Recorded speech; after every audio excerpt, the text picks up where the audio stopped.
Arthur is a tyrannical king who rules the world with an iron fist. During his rise to the throne, he massacred his enemies, destroyed cities with bombs, and committed countless atrocities in the name of power. However, one day he reflects on everything he has done and, consumed by a feeling of guilt, in the next moment suffers a heart attack and dies. As he descends into the abyss, a voice calls out to him and says that he will have a second chance at life, but must ensure that there will be no waste this time. After a few moments, Arthur opens his eyes and sees two people looking at him. The man introduces himself as Reynold, his father, and the woman as Alice, his mother. They do not expect a newborn to understand what they are saying, but are extremely excited to have him. Arthur slowly realizes that these people are indeed his parents and that he has just been born. It is still hard to believe that he has returned to being a baby, but he cannot deny that his parents take very good care of him. Overall, he is happy, but is still bothered by the fact that he is stuck in a baby's body. His head is disproportionately large and he cannot speak. Every few hours, he uncontrollably soils his diaper. However, he soon notices something even stranger than his current condition. He watches Reynold channeling energy into his fists and crushing a massive stone into pieces. Arthur is surprised, as he has never seen this type of power, even after years of ruling the world. This effect is so impressive that Reynold swells with pride and expects to receive compliments from the family. However, he is not paying attention to his surroundings and ends up getting hit by a stone that falls on his head. Alice had already anticipated that something like this might happen and quickly heals him using magic, warning him to be more careful the next time he wants to show off. Although Reynold was just trying to showcase his abilities, when he gets serious, his fists are lethal, as he can take down a wild boar with a single blow during hunting. His presence makes everything easier for his hunting companions. When the hunt is over, Reynold returns to the family, ready for a warm, welcome hug, but then remembers he is still covered in wild boar blood and needs to clean up first. Arthur learns two things from watching this. First, this world is so dangerous that it is common for people to have weapons to protect themselves. Second, if he wants to live freely, he will need to learn to fight. Now that Reynold has returned, Alice says it is time to put Arthur to sleep. Normally, he would be annoyed at being treated like a baby, but this is a part that he truly appreciates. In his previous life, he rarely had the chance to sleep peacefully, and there was always someone trying to assassinate him when he least expected it. Although he could easily defeat any enemy, the constant threat was stressful. Months go by, and Arthur's fragile limbs finally strengthen enough for him to move by himself. The first thing he does with this new mobility is go to a mirror to observe himself. His parents find it adorable how captivated he is with his own reflection, but in truth, Arthur is just assimilating the fact that he has truly returned to being a baby now that he can move on his own. When Alice puts him to sleep later that day, he puts his plan into action. As soon as she leaves the room, Arthur opens his eyes, throws the blanket out of the crib, and begins to climb it to escape. He crawls on the floor while Alice is busy washing the dishes. She seems so focused that she doesn't notice Arthur crossing the room. Upon reaching the other side, he opens the door to the house's library and picks up a book. He needs to learn more about this world. Arthur discovers that the continent is called Dick and is divided into 3 kingdoms. The kingdom of Cald, inhabited by dwarves who live in underground cities. The kingdom of Eleanor, where elves dwell in the depths of the forests. And the kingdom of Sapim, ruled by a human king. In this world, no one destroyed cities to conquer territories, but Arthur still wants to understand more about his new home. He picks up another book and finally obtains some answers. Arthur realizes that the technological level of this world is primitive, and the reason for this is the existence of magic. People can use magic by manipulating the mana within their bodies, and although it is not a common occurrence, magic plays a fundamental role in daily life. There are 2 ways to use it: enhancement and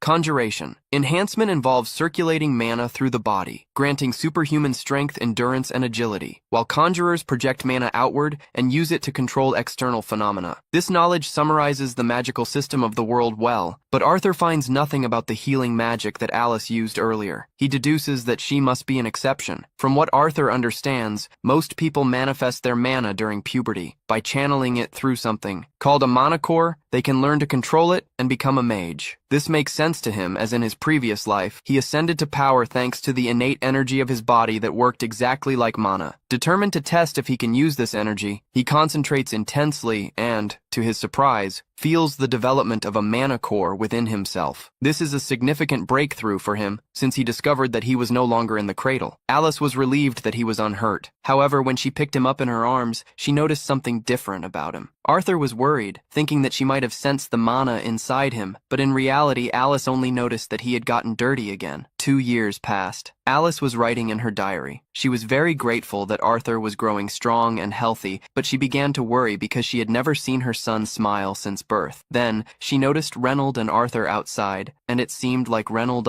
was giving sword lessons to Arthur. The boy looked quite interested, but Alice was furious to see Reynold allowing a mere 2-year-old to swing a dangerous stick. Arthur had already realized that upsetting Alice was not a good idea, so he knew he would have to be careful not to infuriate her. To prevent him from engaging in other dangerous activities, Alice decided to take Arthur on a walk through the city. Arthur was particularly excited about this opportunity, as it would allow him to gather valuable information about the world. He could assess the technological level of the kingdom by observing the weapons sold to the general public, and also came into contact with substances he had never seen before. But the best part was witnessing a mage conjuring fire magic up close. In the end, the day's trip was incredibly valuable to him. By the end of the day, Arthur's infant body, he was exhausted from all the activity and could barely stay awake. Alice wanted to put him to sleep as soon as they got home. Despite the limitations of this new life, Arthur began to enjoy living with loving parents. In his past life, he was left to his own devices with no help. He grew up in an orphanage and never experienced parental love. Having dedicated parents was a pleasant change for him. Arthur soon fell asleep on Alice's shoulder, who started to carry him to the crib. On the way, she told him how proud she was of him for learning so much. Alice knew about all the times he escaped the crib to read books, and realized how excited he became when he saw the outside world. For her, this meant that Arthur had an adventurous spirit, likely inherited from Reynold. Sooner or later, he would certainly want to leave to explore the world personally. Alice preferred him to lead a peaceful life. If he were happy, she would support him no matter what happened. The next day, Arthur was standing by the window watching as Reynold began his training in the yard. He was interested in seeing magic applied up close, so he watched attentively as Reynold started to circulate mana through his own body. Eventually, some stones began to rise from the ground, and Reynold seemed quite pleased with this, but in reality, the result was rather mediocre. This was the limit of Reynold's conjuration skills, as his specialty was enhancement magic, being much more effective when applied to his own body. Seeing his father's power motivated Arthur to train, and he was about to get off the table when Alice announced that it was nap time. Arthur still couldn't speak, so he began to complain as they passed the bookshelf. Alice, however, said there was no time for reading, as he needed to sleep. Usually there was nothing Arthur could do about it, but he had recently learned a legendary technique: pouting. He mastered the art of using his cuteness as a weapon, and even though Alice still wanted to put him to sleep, she eventually relented and let him read a book. Once he was alone, Arthur began to practice with his mana. Over the past 2 years, he had made considerable progress. By gathering small fragments of mana within his own body, he managed to form a mana core, although it was incredibly exhausting. The effort was worth it. Now, with just a little more effort, he should be able to cast his first spell. However, Arthur drastically underestimated the strength of his own magic and accidentally blew up the house. Alice and Reynold were outside when the explosion occurred. It was so intense that Reynolds' back was severely burned, but aside from that, both were fine. However, they soon realized that Arthur was still inside the house when it exploded. Desperate, they ran inside to check if he was still alive. There was no way a baby could have survived an explosion of that magnitude, but upon reaching the library, Reynold was shocked to see that Arthur was not only completely unharmed, but had also been the cause of the explosion. He was only 3 years old, so theoretically, it shouldn't be possible to use magic before the age of 12, so Arthur was practically a master of mana already. He looked proudly at his parents, but forgot that the house was collapsing when 2 ceiling beams began to fall. He was taken completely by surprise. He tried to run, but his short baby legs betrayed him, and it seemed like his end had come. Fortunately, both Alice and Reynold rushed to save him. While Alice shielded him with her own body, Reynold used magic to block the debris and save them both. Arthur was surprised, as it was the first time someone risked their life for him. Alice, on the other hand,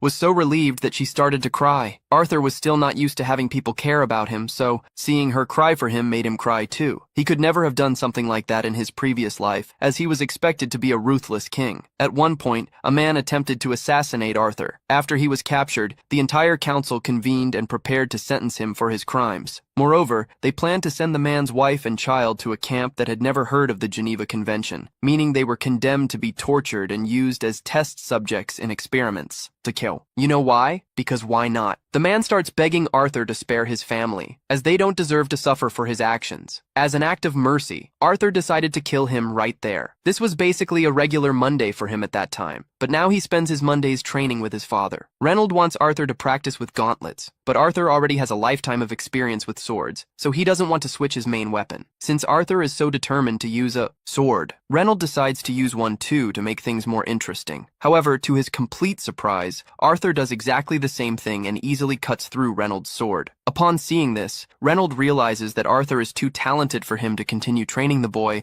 so he starts considering the idea of hiring a professional teacher and goes to talk to Alice about it. Alice immediately rejects the idea, as she cannot stand the thought of sending Arthur off to some random city, just for him to learn something. They had already discussed this. Reynold should teach Arthur to fight while she would teach him about magic, but Reynold points out that Arthur managed to cut his sword during training, even with it being infused with mana, and the boy is still just a baby for God's sake. He's already doing things like that at such a young age. Who knows what he'll be capable of in the future? Therefore, Reynold thinks it's important for him to have a real teacher. Alice cannot deny that Arthur is incredibly talented, but she still hates the idea of leaving him alone in a city school. So she and Reynold start to argue for a few minutes without reaching an agreement. Arthur is already tired of so much discussion, so he points out that they can simply go with him to the city. That way he can have a teacher and his parents won't have to leave him alone. The two had not realized that this was an option, but it solves all their problems. So they find the idea great and immediately start preparing for the trip. The next day, a carriage arrives to take them to the city. They will travel with some old friends, and Arthur recognizes them. They are the same people who helped Alice and Reynold rebuild the house after it exploded. They are part of a group called the Twin Horns. The leader, Adam, introduces himself. Arthur and Angela also introduce themselves at the same time while suffocating Arthur. In a hug that nearly makes him pass out, Alice happily observes everything. Luckily, before Arthur passes out, Adam pulls Angela away and introduces himself as well, but is much kinder and just gives the boy a high five. Well, Arthur then notices a girl standing on top of the carriage. It's clear she is trying to show off, as there is no reason to be on top of the carriage at that moment. She doesn't say anything, so the others tell Arthur that her name is Jasmine. The last member of the group is him, the archer. With the introductions finally completed, the group needs to continue their journey. Everyone gets on the carts and departs. On the way, Alice asks Arthur if he is excited about his first big trip. He answers yes, but inside he is thinking about how primitive this world is. They still use horse-drawn carriages to travel, while in Arthur's ancient world he had a fleet of flying cars he could use at any time. After traveling almost all day, the group decides to take a break for lunch, so they set up camp. But as soon as they stop, they are attacked by wolves. Despite that, the wolves are quite dumb, as they don't even try to surround the group. They just rush directly in. They are instantly taken down by the adventuring team. Arthur finds everything very interesting, as it's the first time he sees real combat in this world, and he intends to become strong enough to handle threats like this alone soon. Now, since there is plenty of wolf meat, the group decides to cook for dinner, but they are out of seasoning, so it will just be simple grilled meat. At this moment, Alice notices that Reynolds' arm is slightly injured and offers to heal him, but before she starts, Jasmine asks her to wait a little. Everyone gathers around Alice to keep watch because healers like her are extremely rare in this world. If someone saw her using healing magic, she could become a target. When Alice finishes healing Reynold, everyone goes back to what they were doing before. But Adam decides he wants to get some exercise before sleeping, and there's no better way to do that than by fighting a 4-year-old. It seems like a cruel attitude, but Adam has heard about Arthur's strength and wants to see it for himself. It's just a training session. Adam tells Arthur to get ready and already imbues his spear with mana. Arthur does the same. When the duel begins, Arthur channels a bit of magic to his feet. Thus, just as he is about to collide with Adam, he disappears and reappears behind him. This would have been the perfect chance for Arthur to attack,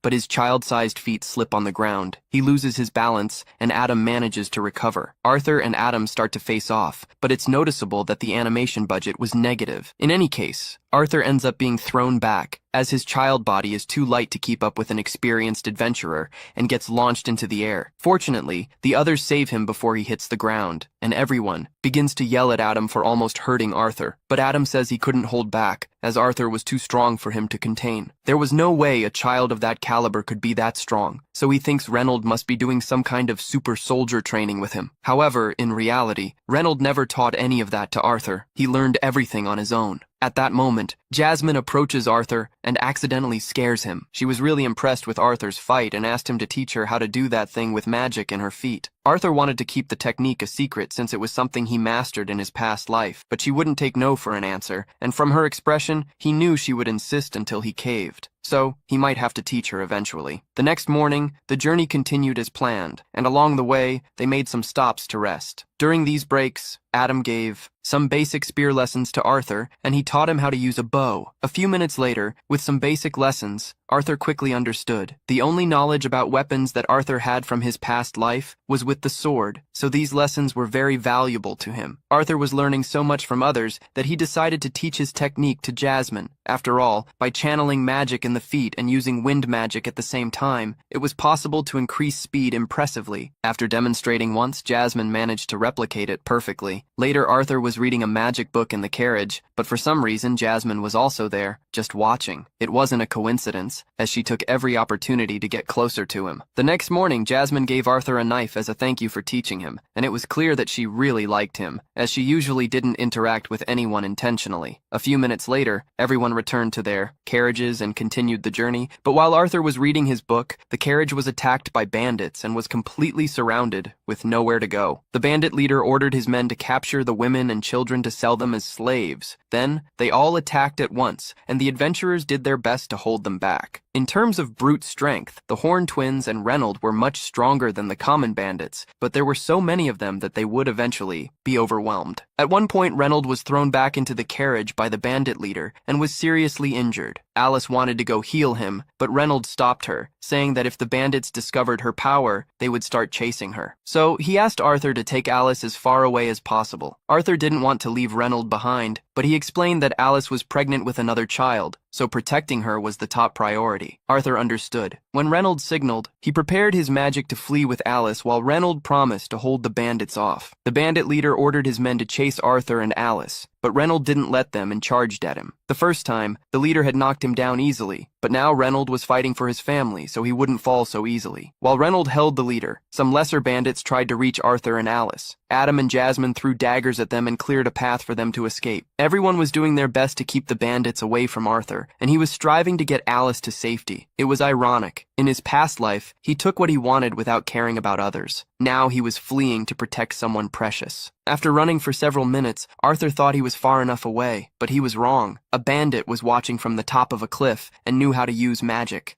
He cast a wind spell against Arthur and Alice. Arthur did not perceive it in time, and by the time he noticed, it was too late. He could only push Alice away and take the hit alone. Dragged, he was thrown back and fell off the cliff. With his child's body, this was practically a death sentence, but if he were to die, he would not die alone. As he fell, Arthur grabbed the knife he received from Jasmine and threw it at the magical villain. The blade struck, and the cord wrapped around the enemy's ankle, allowing Arthur to pull him down together. The adventurers tried to use magic to save Arthur, but he was already too far away to be reached. He was doomed. During the fall, Arthur reflected on his life. Even at the brink of death, he felt a strange peace as he managed to protect his family. He now understood why that man from his past life had been so desperate to protect his own. Arthur did not hesitate to sacrifice himself for Alice, and although he did not regret what he did, he still wished he had survived to live a little longer with them. After that fatal fall, Arthur somehow manages to get out of the river and find a cave. However, he encounters a terrifying monster and begins to regret seeking shelter there. He attempts a surprise attack to increase his chances of survival, but the monster simply strikes the air and tells him to calm down. "A monster," says Arthur, who is not evil and just wants to be friends. In any case, he is still severely injured, and his wounds will not heal unless he eats something. The monster starts picking fruits from the cave wall and tells Arthur to eat them, but he does not trust random wall fruits. He is about to get up to try to escape that situation, but his injuries finally catch up to him. As he tries to get up, he hears something crack and starts to cry. The monster tells him to stop crying, because it is already a miracle that he survived that fall. Arthur has many questions to ask, but the monster says it will not answer anything unless he eats the fruits. He hesitates at first, but after taking a bite of the first little fruit, Arthur realizes that they taste very good. After stuffing himself, Arthur turns to the monster and asks if it knows anything about the current state of his parents. The monster explains that it cannot leave the cave, so it cannot check for itself, but it has an ability that allows it to see long distances. It generates a screen and shows Arthur that his parents managed to defeat the rest of the bandits. This means they are still alive and well, and Arthur could not be happier with this news. He thanks the monster for letting him know that his parents are okay, and since Arthur will be trapped there for a while, he decides to be friendly with it. The monster's name is Sylvia, and she turns out to be a very kind person. In the following days, Arthur stayed there, eating and resting so that his wounds could heal. Throughout this time, Sylvia took care of him. When his body finally recovers, Arthur wants to return home as quickly as possible. According to Sylvia, Arthur would never survive the trip back alone. The cave is currently around the Elven Forest, an area full of magical beasts and bandits, and Arthur simply cannot deal with all that. But that does not mean he will be trapped there forever. Sylvia has the ability to open a dimensional rift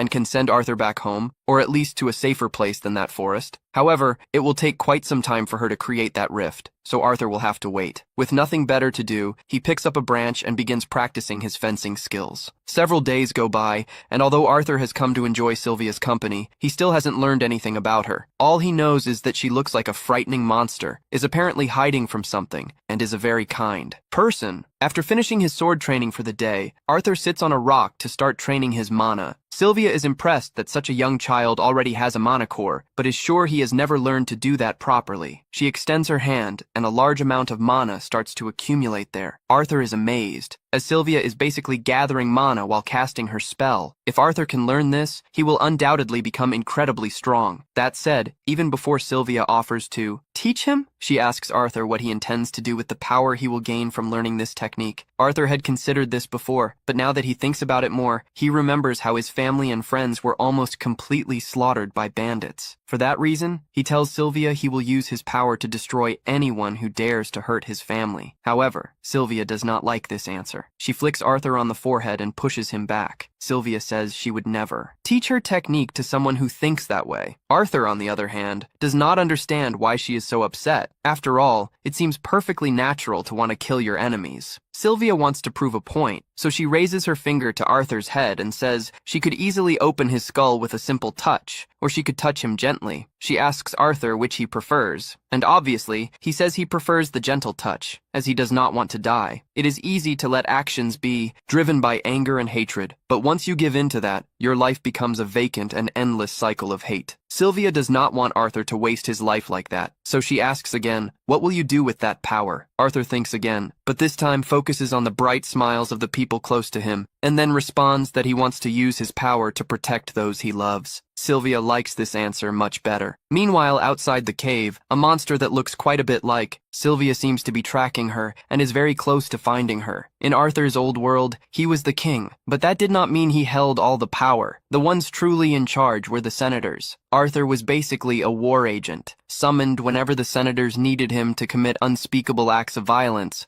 but he never liked living like that. Back to the present, Sylvia is teaching Arthur to use her technique. After showing him how it's done, she asks him to try on his own. However, Arthur starts to condense the mana from the air around him. Once he gets the hang of it, he can use that mana to strengthen himself. He already feels the difference in his strength, so he runs to Sylvia to thank her for teaching him. However, Sylvia suddenly senses someone approaching, then pushes Arthur into a pile of rocks and tells him to be quiet. Arthur has no idea what is happening, so he takes a peek and sees another monster, which looks exactly like Sylvia. Sylvia seems to know him and is surprised that he managed to find her there, but the second monster doesn't want to waste time and demands that Sylvia go with him. Sylvia refuses, so he immediately starts to attack. Arthur wants to help Sylvia, but he hears her voice in his head telling him not to worry about her. Another monster tries to convince Sylvia to cooperate, saying that otherwise he will be forced to kill her. But Sylvia would rather die than obey, so she begins to gather mana and reveals her true form. It turns out that Sylvia is a dragon, and in this form she can use much more power than before. She unleashes a massive blast at the other monster, which blocks the attack. However, he says that she is being foolish, as in her current state, her body will not survive using so much power. Sylvia is well aware that she will likely die because of this, but she doesn't care because she has lived a long and happy life. She manages to push the other monster against the wall, but he is still not out of the fight and rises again, ready to attack. Several explosions hit Sylvia. She suffers a lot of damage from these attacks, but at that moment, she is more concerned about Arthur than herself, because the fight is dangerously close to where she hit him. The other monster launches another attack against her, and as she cannot dodge without hitting Arthur, Sylvia uses all her power to intercept the attack and temporarily stop time. While time is frozen, she calls Arthur to come out of his hiding place. He obeys, as it seems safe, and he wants to ask questions about everything that is happening, especially about the fact that she is a dragon. But there is no time for that now. The power to stop time will soon run out, and she needs to get Arthur out of there as soon as possible. Sylvia opens the dimensional rift she was preparing, but due to her injuries and the lack of time to finalize the spell, the portal ends up connecting to an unknown place instead of Arthur's home. She wanted to avoid sending him to the forest because it is dangerous, but she has no choice. In any case, she believes that Arthur can survive on his own and find his way back with the technique she taught him, so she is no longer worried about his safety. She then asks him again what he intends to use his power for. Arthur, without hesitation, answers that he will only use it to protect his family. Sylvia is pleased with this answer, as she understands that he will not use the power selfishly. Before he leaves, there are a few things she wants to give him. She forms an egg and a feather before Arthur, asking him to wrap the egg with the feather and take good care of it as a farewell gift. Sylvia also imprints her will on Arthur's body in the form of markings on his arms. Arthur is confused when he realizes he has gained tattoos covering his arms completely, but Sylvia no longer has the strength to explain. She just says that one day he will understand how to use this power, even though she will no longer be present to teach him. Sylvia also apologizes to Arthur, revealing that she could have teleported him back to his family from the very beginning, but she enjoyed his presence so much that she didn't want it to end. Because of this, she ended up putting him in danger with her selfish decision. Arthur feels terrible because he knows he doesn't have enough power to save Sylvia from death, despite everything she has done. For him, he doesn't care if she is a dragon or not.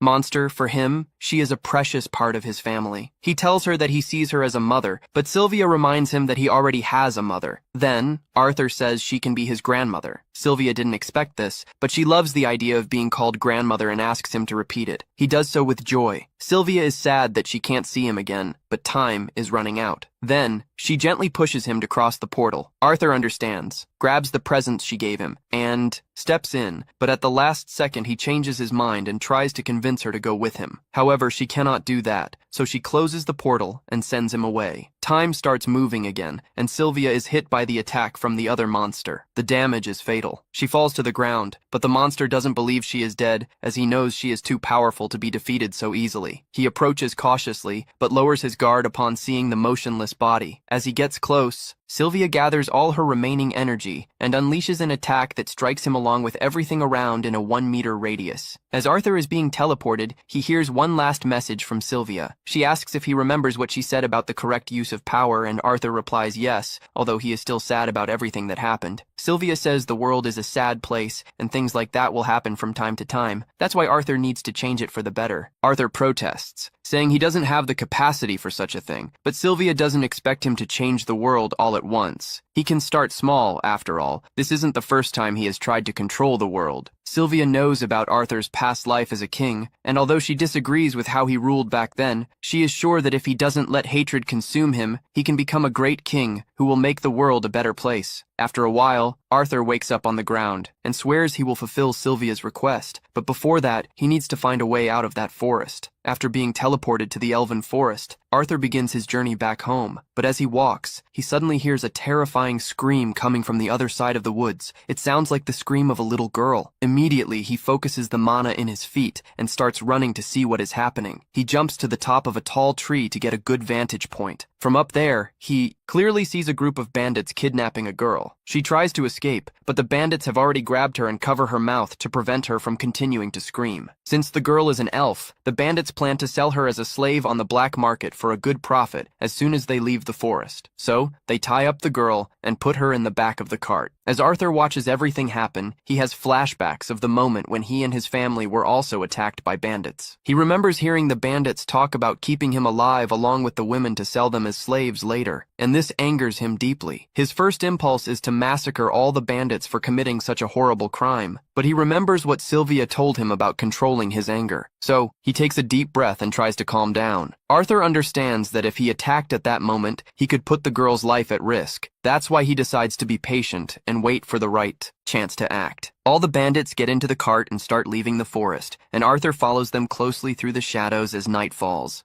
The bandits are forced to stop to rest and set up camp, as they cannot travel in the dark. Arthur wonders if he should continue following them until they reach a human city, or if he should attack them right there. But hearing one of the bandits say that their favorite race is elves, Arthur realizes he cannot leave them alone with the girl any longer. Still, he needs to wait until it is completely dark before acting. So, he sits down and begins to meditate to prepare himself mentally for the bloodbath that is about to come. As soon as it is dark enough, Arthur opens his eyes and starts planning the attack. He notices that the bandits have a group of wolves with horns tied by collars, and finds it strange that the wolves obey humans so easily. Upon closer observation, he sees that the animals are wearing magical collars that force them to obey. Arthur decides to use this to his advantage and throws some stones at the wolves to agitate them. The bandits hear the howls, and the leader sends one of them to shut the mouths of the damn beasts. The bandit stands up and kicks one of the wolves in the neck to make it stop barking. At that moment, with the enemy distracted, Arthur seizes the opportunity. First, he conjures a mana blade and leaps behind the bandit. In seconds, he is already dead from a single blow. Arthur takes his weapon, and when the other bandit comes to see what is happening, Arthur jumps on his back and cuts his throat. 2 bandits are dead, but Arthur's body is starting to feel fatigued, so he needs to act quickly. Another bandit approaches to see why the previous 2 are taking so long. Arthur tries to kill him quickly as well, but unfortunately, he misses the vital organs. The man screams and alerts the others to Arthur's presence. The leader of the bandits realizes that Arthur is a mage, so he knows it will not be an easy fight, but he also does not want to kill him, because selling a mage boy in the black market would fetch even more than the elf. The leader begins to channel magic in his arms and attacks Arthur. Arthur jumps back and tries to counterattack with a kick, but the bandit is able to dodge. Then he tries to surprise him by throwing a knife, but the bandit catches it in midair and uses it against him. As a result, Arthur is thrown to the ground, and the bandit lifts him by the ankles to mock him, saying that Arthur stands no chance against an adult in terms of strength. Arthur realizes he is right, so he decides to attack with magic. Now he casts a fireball directly at the bandit's knee. As the man screams in pain, Arthur stabs him in the head with the knife. Now, only the previously wounded bandit remains. After he is also killed, Arthur rushes to check on the girl's situation in the cart. The girl has been blindfolded the entire time and has no idea what happened. Arthur reassures her, saying that all the bandits have been defeated. She is safe now. Her name is Tessia. When Arthur helps her out of the cart, he tells her that she can go home, but Teacha notices a bit of blood on Arthur's hand and worries about him. Arthur understands that it is natural for children to be frightened by seeing blood, so he concludes that it would not be a good idea to let her see the bodies spread across the ground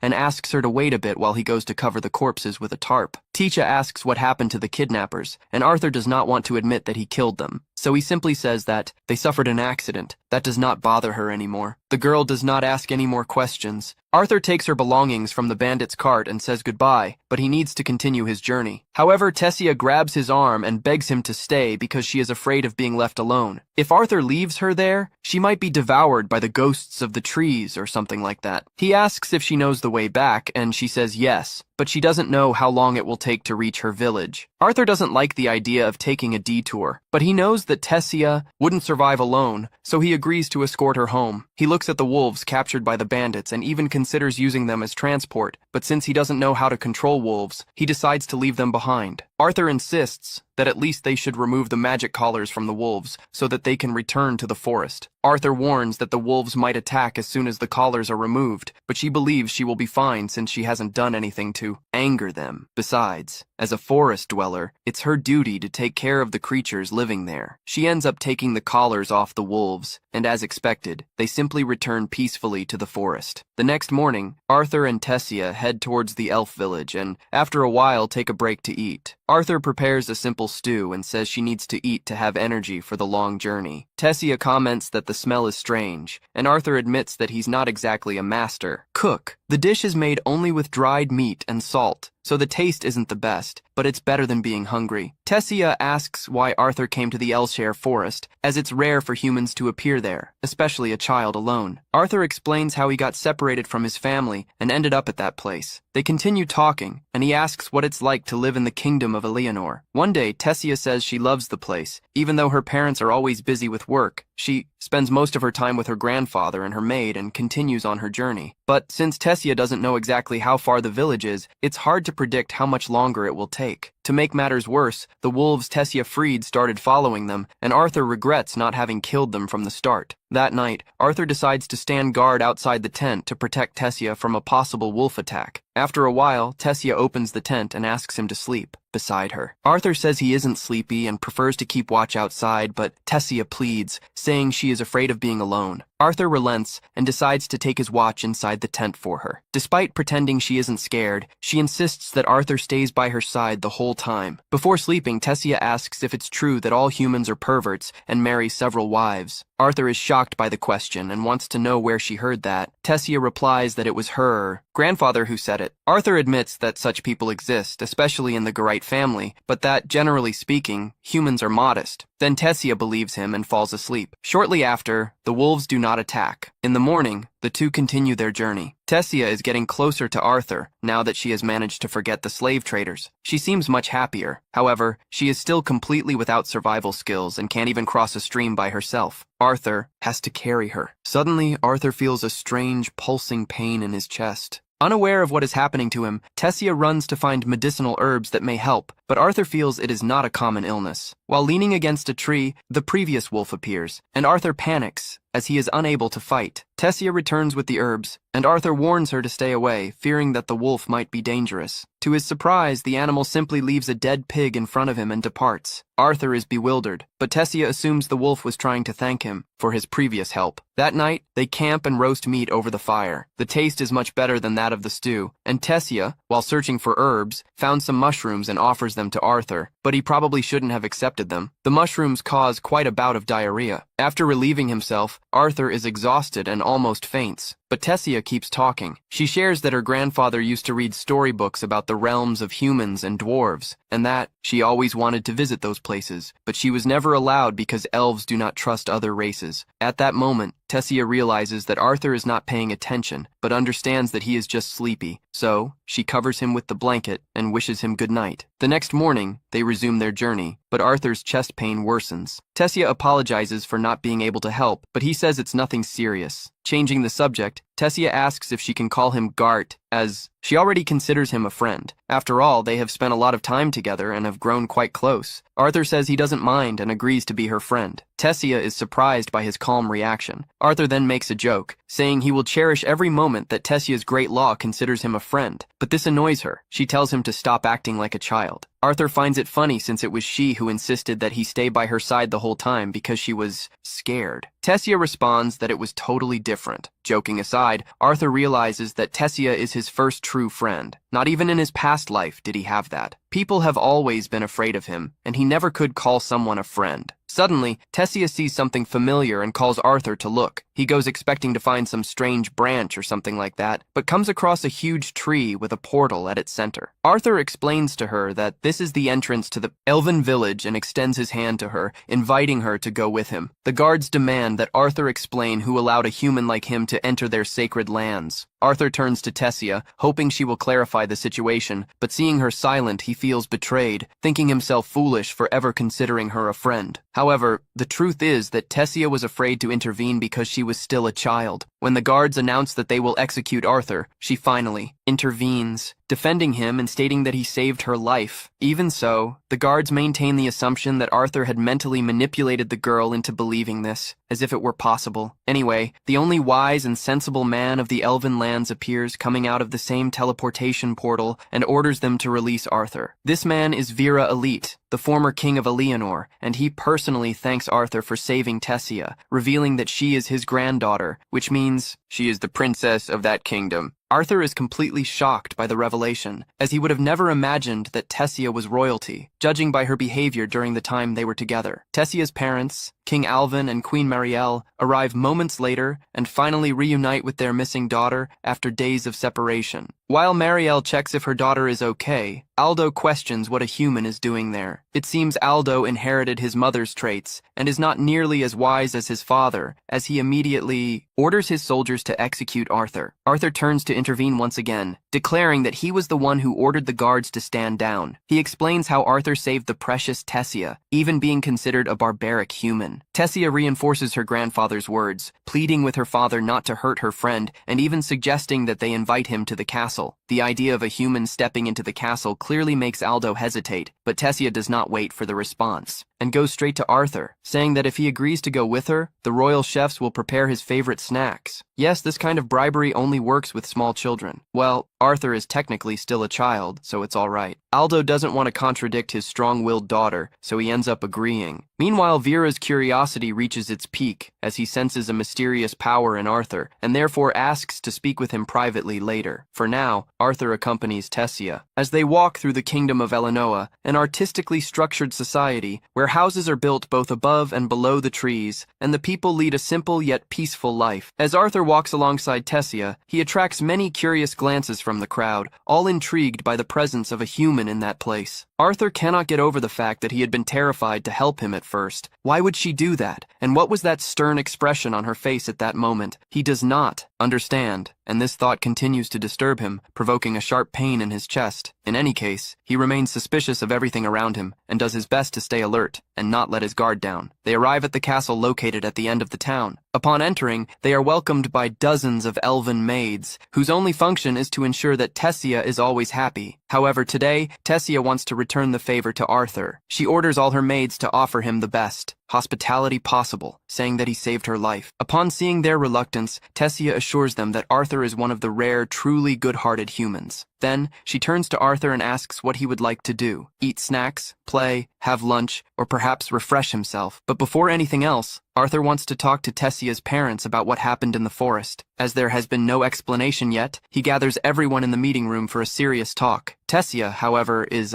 in her own little world and brings tea and snacks for everyone, perhaps thinking it's just an afternoon tea, nothing more. Anyway, Aldo introduces himself formally, along with his wife Mariel and his father Vera. Arthur also introduces himself as just an ordinary boy, born in a forgotten village in the kingdom of Sapem. He kneels before Aldo, admitting that a commoner like him would never have a chance to see royalty, much less sit in the same room as the king of the elves, and expresses how grateful he is to have received this opportunity. Aldo is surprised by how well-mannered Arthur is, despite claiming to be just a peasant, but allows him to continue. Arthur then gives a detailed explanation of what happened, including how he got separated from his family. He does not lie to the king, but he also does not tell the whole truth, such as his encounter with the mysterious dragon Sylvia. Still, he continues with his story to the point where he found Tessia being kidnapped by a group of slave traders, and the atmosphere in the room changes drastically. Once again, Aldo seizes the opportunity to blame all humanity for what the slave traders tried to do to his daughter. On the other hand, Viria asks the right question. How could a 5-year-old boy, Arthur, manage to rescue Tessia from 3 adult slave traders? It could not have been through negotiation or pleading. Then, Arthur finally reveals the truth. He claims to be a talented wizard and that he used his powers to eliminate the kidnappers. However, Aldo finds it hard to believe, and the same guard from before appears once again with his unwanted opinion, claiming that Arthur must have brainwashed Tessia just to be allowed into their sacred lands. Viria, who has been defending Arthur from the beginning, can no longer tolerate the indirect disrespect directed at him and immediately silences the guard. Tessia also intervenes, adding that she heard the slave traders discussing selling her for a high price, recalling the traumatic experience. After Tessia finishes reporting what she went through before being saved by Arthur, her mother becomes emotional and hugs her tightly. A mother's love is always so pure and moving. Aldo also realizes what his daughter went through, and for that reason, he tells Arthur that he believes him and thanks him for everything he did for her. After explaining how he met Tessia, Arthur gets straight to the point of why he requested that conversation. He said he is also separated from his family, and that all he desires at the moment is to reunite with his parents in Sapem. Aldo cannot believe what he hears. Arthur is indeed asking elves to help humans that they consider barbaric. Aldo insists that there is no chance of offering help to humans, and that Arthur needs to understand that he must find his own way back home. But Arthur, always intelligent, soon thinks of a way to argue. He reminds Aldo of everything he did for his family and his town, and says that if they do not repay the help after all he has done, then they too are barbarians and have no right to call themselves humans, as they are behaving the same way. Viria looks at Aldo with an expression that clearly says he was the nail. He declares that Aldo has fallen into his own trap. Tessia also stands by her father's side, looking directly at him, waiting to see what decision he will make. Aldo, with no way out, agrees to help Arthur, but informs him that the only teleportation portal leading to Saphem can only be opened once every 7 years, after a meeting between the 3 leaders. They used it recently, so the next opening will be in 5 years. Arthur does not have this time. He cannot wait 5 years to reunite with his family. Aldo realizes this and says he will send soldiers to escort him back. Thus, the journey will begin the following day. Arthur feels more relieved to hear this. However, his manicure starts to hurt again. He barely manages to leave the meeting and goes to take a shower. The pain doesn't go away and continues to throb. After the shower, he holds his chest tightly, trying to understand what is causing this pain and what the solution might be. He thinks of Sylvia and mentally asks her what he should do about the pain. Unfortunately, the answer won't come anytime soon. He goes out to walk around the palace, and the fresh air helps relieve the pain a bit. He thinks of his parents and how much he misses them. He wonders if they are still alive, but concludes that they are too strong to die so easily, so he believes they are fine. When he raises his eyes and sees Tessia, he begins to wonder if his family will welcome him with the same joy, or if they will be angry for him being away for so long. All these thoughts overwhelm the poor boy, who remains still, lost in his feelings. Tessia runs up to him. He teases her, calling her a spoiled princess, and tells her to enjoy the comfort of her parents. Arthur confides in Tessia his worries about his parents and whether he will be welcomed by them. She gently holds his face and is surprised by his insecurity. How could it be that his parents wouldn't be happy with his return? To her, parents always worry about their children. Surely his are distressed over his disappearance. As she comforts him, flowers known as chinabel start to fall around them. Tessia recognizes and comments on what they are, but Arthur Alvalas remembers the moment he entered the city and thought Tessia would betray him. However, he feels relieved that she didn't do that. Still, those flowers seem familiar in another way. What Tessia sees as flowers, he sees as weapons. He has seen them in past battles. Not fully understanding why, he apologizes to Tessia, who is confused and states that she also likes the flowers. She then throws one back, believing it to be a weapon thrown by someone. To her surprise, the sender is none other than Virium. Arthur confronts, asking why he would be attacking his own granddaughter, but Virium smirks disdainfully and questions whether anyone could truly be attacked by something so harmless. He runs up to Virium and pleads to leave Arthur alone, saying he is different from other humans and that he is a good person. She asks her grandfather to stop provoking him. However, Virium asserts that he is not provoking. To him, Arthur is the first interesting human he has ever seen, and therefore, he will not let him escape. With magic, he tests sitting and grabs a stick, challenging Arthur to a duel. The fight begins, and Arthur gives it his all. He uses all his human strength, but soon realizes that Virium is faster. No matter how hard he tries, he cannot land a single hit. In a more aggressive attempt, Virium breaks his stick, and a piece nearly hits Tessia. Arthur protects her just in time. He then decides to use magic, a powerful kind of magic that few can endure. Even so, Virium counters it. After several attempts, Arthur finally manages to hit Virium on the head. The elf, instead of getting irritated, becomes even more excited. He asks for a second round, but Tessia stands up and pokes her grandfather, asking him to leave her art alone. Virium retorts that Arthur is not the innocent boy she thinks he is. In fact, it was Arthur who provoked him and almost defeated him.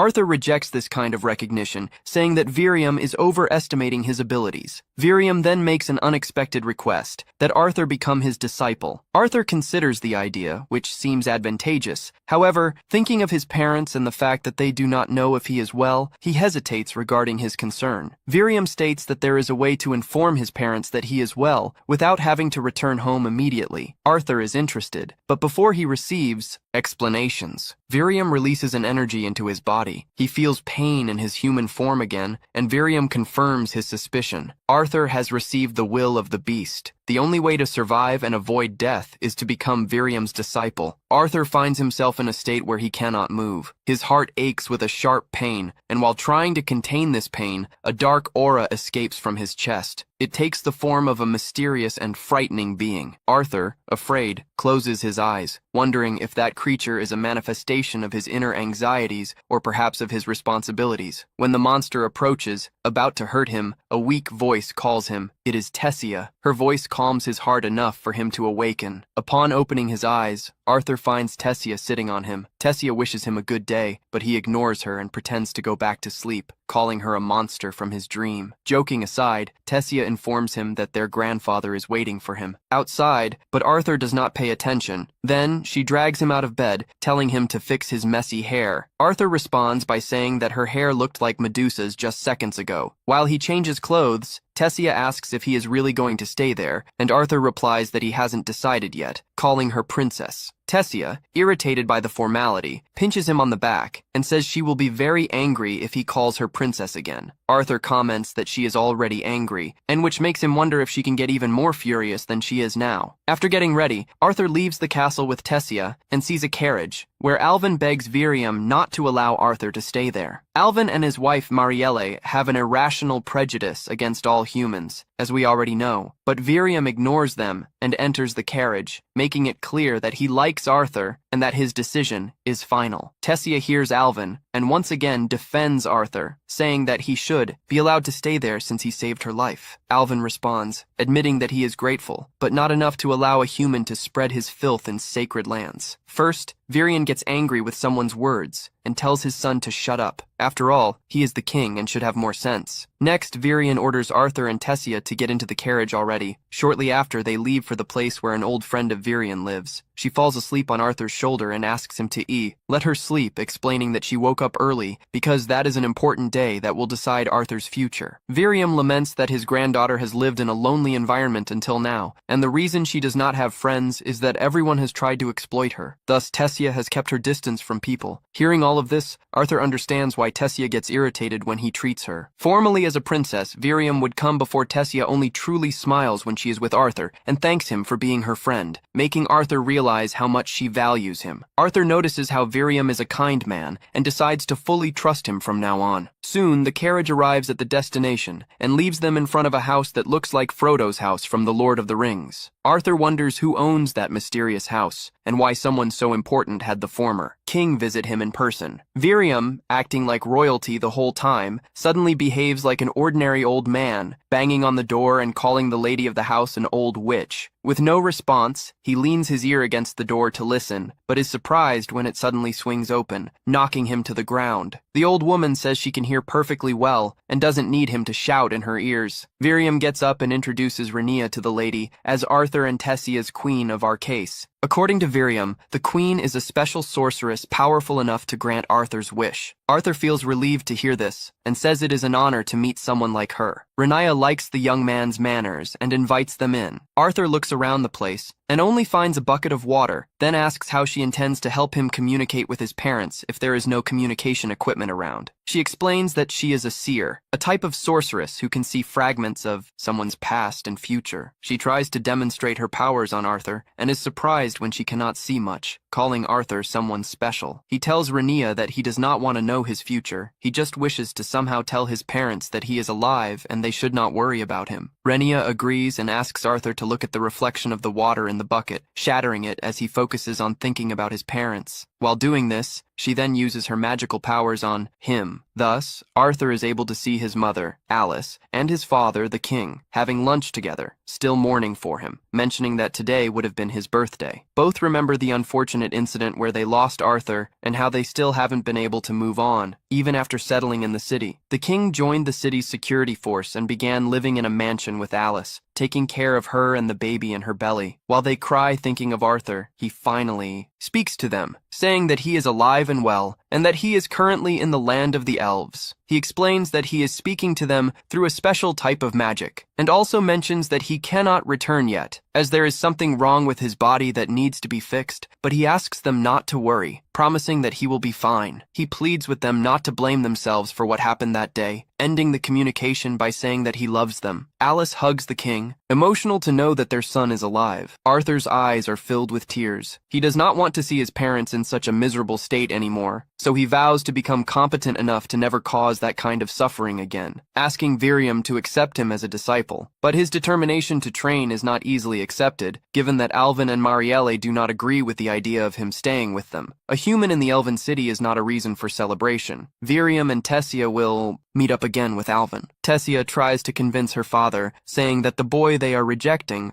saved his life twice. If they insist and do not accept him, they will be setting the precedent that elves repay good with evil. Alvin does not care about that. His duty is to protect his people's interests, and he fears that the citizens will not accept. Arthur, Virium also intervenes. He has never had a disciple before, so he tells Alvin that if he is asking for Arthur as a disciple, it is because he trusts that the boy is good. With little choice, due to his affection for the father and daughter, Alvin agrees to let Arthur stay, but he still has a concern, whether the people will accept Arthur. He asks Virium who will take responsibility if something goes wrong. Virium does not hesitate twice before accepting to take the blame. Alvin and Marielle go out to receive Arthur. Alvin stands in front of Arthur, admitting that he was harsh when he arrived in the city, and that the blame is not on him, but on how humans are viewed. Arthur notices the obvious change in attitude, the same. Alvin, who hated his presence now, welcomes him warmly. Indeed, Alvin loves his family and will do anything to see them happy. He shakes Arthur's hand in welcome, but Tessia has a better idea. She challenges her father by saying that if he is really happy with Arthur's presence, then he should allow her to take him to the city to show him everything. Alvin no longer has anything to lose, as the word about this prolonged day of Arthur has already spread, so he allows it, happy. Tessia pulls Arthur by the hand and takes him to the city. She shows him the interesting people around. It is the first time Arthur sees the city of elves, and he is amazed by the appearance of this species. Tessia mentions a big store that sells snacks and fruits, and drags him there so they can beat the crowd. As they follow, a young elf purposely bumps into him. Always respectful, Arthur doesn't mind being pushed. He just apologizes and tries to move on, but the boy glares at him with disdain. He comments that Arthur has contaminated them with his human body and says it doesn't matter if Viri was Arthur in the city, as he will never be accepted for being human. Normally, Arthur wouldn't think of acting like Alicia in such a situation, but he has learned to be playful with Tessia, and this is a good opportunity to demonstrate that. The boy looks at Tessia and says that being with Arthur will only tarnish her reputation. He introduces himself as Fratravar, revealing that he is a noble and offers to accompany Tessia home. Tessia immediately reprimands him, saying that his behavior was inappropriate, but she does not know that Arthur has something better in mind. He sarcastically bows before Fratra and intentionally flubs the family name, calling it Visura instead of Sar, which sounds like an insult. Then Tessia notices the provocation and laughs, but Fratra understands the sarcasm too. Not wanting to lose his noble pose, he challenges Arthur to a duel. Challenging someone to a duel in that city is not a common occurrence. All the adults stop to watch the situation. If Arthur refuses the duel, it will mean that he lost and will dishonor both Virium and the royal family. Therefore, he accepts, even with Tessia trying to convince him that it is unnecessary. Tess asks to be the judge, and the challenge begins. Fratra arrogantly advances to face him, but Arthur knocks him down with just one blow. The proud boy falls to the ground with his eyes rolling. Tessia is not surprised. She had already warned Fratra who he was going to fight.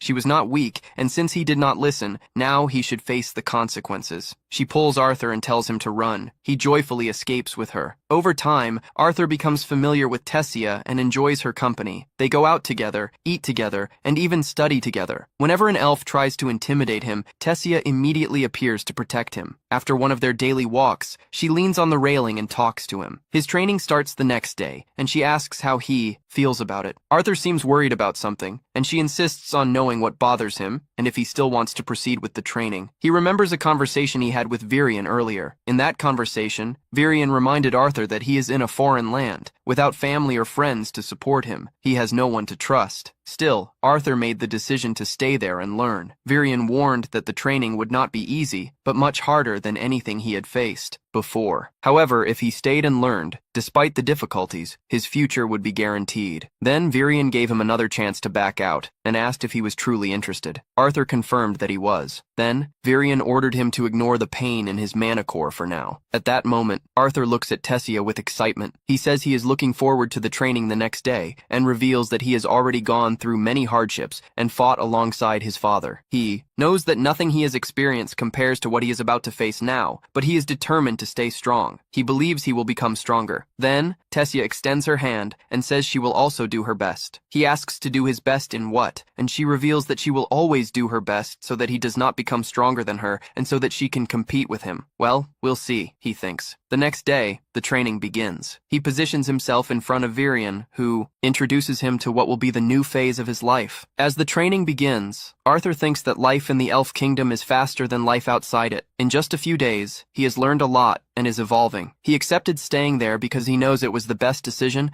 and is taking control of his future. He tells himself that, even without knowing what he will go through in this unknown kingdom, he is sure that his future will be bright. I wish him all the best in that future. I'm eager to see what awaits him. Several days pass, and even Tessia learns to use her mana. One morning she goes to wake Arthur in bed, but he does not awaken. So, she uses her mana to wake him. He wakes up shouting at her, asking why she could not have woken him up more gently. Tessia and Arthur go outside when they notice Virion heading to a meeting. While Arthur wonders what this meeting is about, Tessia catches his attention and reveals that she prepared a hamburger for him, but before he can react, she makes it clear that he should thank her properly for her effort. Arthur, however, while devouring the hamburger, jokingly says that he is somewhat provoking Tessia on purpose and making her angry. After breakfast, they go together to the training field, where they start sparring under Virion's supervision. After a while, Virion hands out wooden swords, increasing the intensity of the training. Arthur goes back to teasing Tessia, calling her a cute little princess, and she responds that she will beat him up so he learns his lesson. As they get used to training with wooden swords, Virion decides to take the training to the next level. When they finish the fight, they gather to discuss magic. According to Virion, once a person unlocks mana in this world, they can gain affinity with one of the 4 elements: fire, water, wind, or earth. The element with which someone resonates partly depends on their race. For example, elves are generally attuned to wind, while other races tend to have greater control over water or earth. Dwarves, specifically, are better with earth and fire magic. Humans, for narrative reasons, have the potential to manipulate all 4 elements. However, this does not mean that a human can control all of them. A person can have affinity with only one element, and that affinity is entirely random. Virion also mentions extremely rare and seemingly unlikely cases in which humans manage to control multiple elements, raising the suspicion that Arthur might be one of them. This question arises because Arthur has not trained his body using magic as she has. Virion explains that Arthur is too weak for this, as his mana core contains a beast will that is disrupting the balance between his physical body and his magic, causing the pain in his chest. Arthur suspects that this beast will is related to Sylvia, but he knows it is still too early to conclude anything. Virion said that to address this problem, it is necessary to fully understand what is happening inside Arthur. Tess jokes, asking if he feels pain every time she hits him during training, and he admits that she hits hard. Arthur then explains why Tess suddenly became stronger, or at least almost as strong as him. Elves awaken their mana around the age of 10, and Tess, who is 9, has just awakened. She even destroyed her room while sleeping. This reminds Arthur of when he awakened his own mana and blew up his parents' house when he was still a baby. To further develop Tess's talent, she has started training alongside Arthur. One day during training, Virion decides it is time for Arthur to awaken his beast will. To encourage him to take this difficult step, Virion says that if the ritual is successful, Arthur will no longer feel pain and will become a true beast tamer. Intrigued, Arthur sits down for Virion to conduct the ritual. Virion explains that he first needs to ignite a flame in Arthur's mana core, ensuring that he will only feel warmth inside. Virion transfers his own mana to Arthur, but something unexpected happens. Arthur screams in pain and releases all his internal mana, throwing Virion and Tess away. At the end of the ritual, Arthur falls unconscious. As soon as he understands what happened, Virion takes Arthur back to the castle and stays by his side until he wakes up. After ensuring that Arthur is okay, Virion asks if he knows the beast will inside him. Arthur vaguely responds that it was the will of a dragon. Virion had suspected this, and since dragons are legendary creatures, he makes Arthur promise to never tell anyone about it. Malicious people might try to steal his beast will, which would lead to dangerous conflicts. Now that Arthur's beast will has been awakened,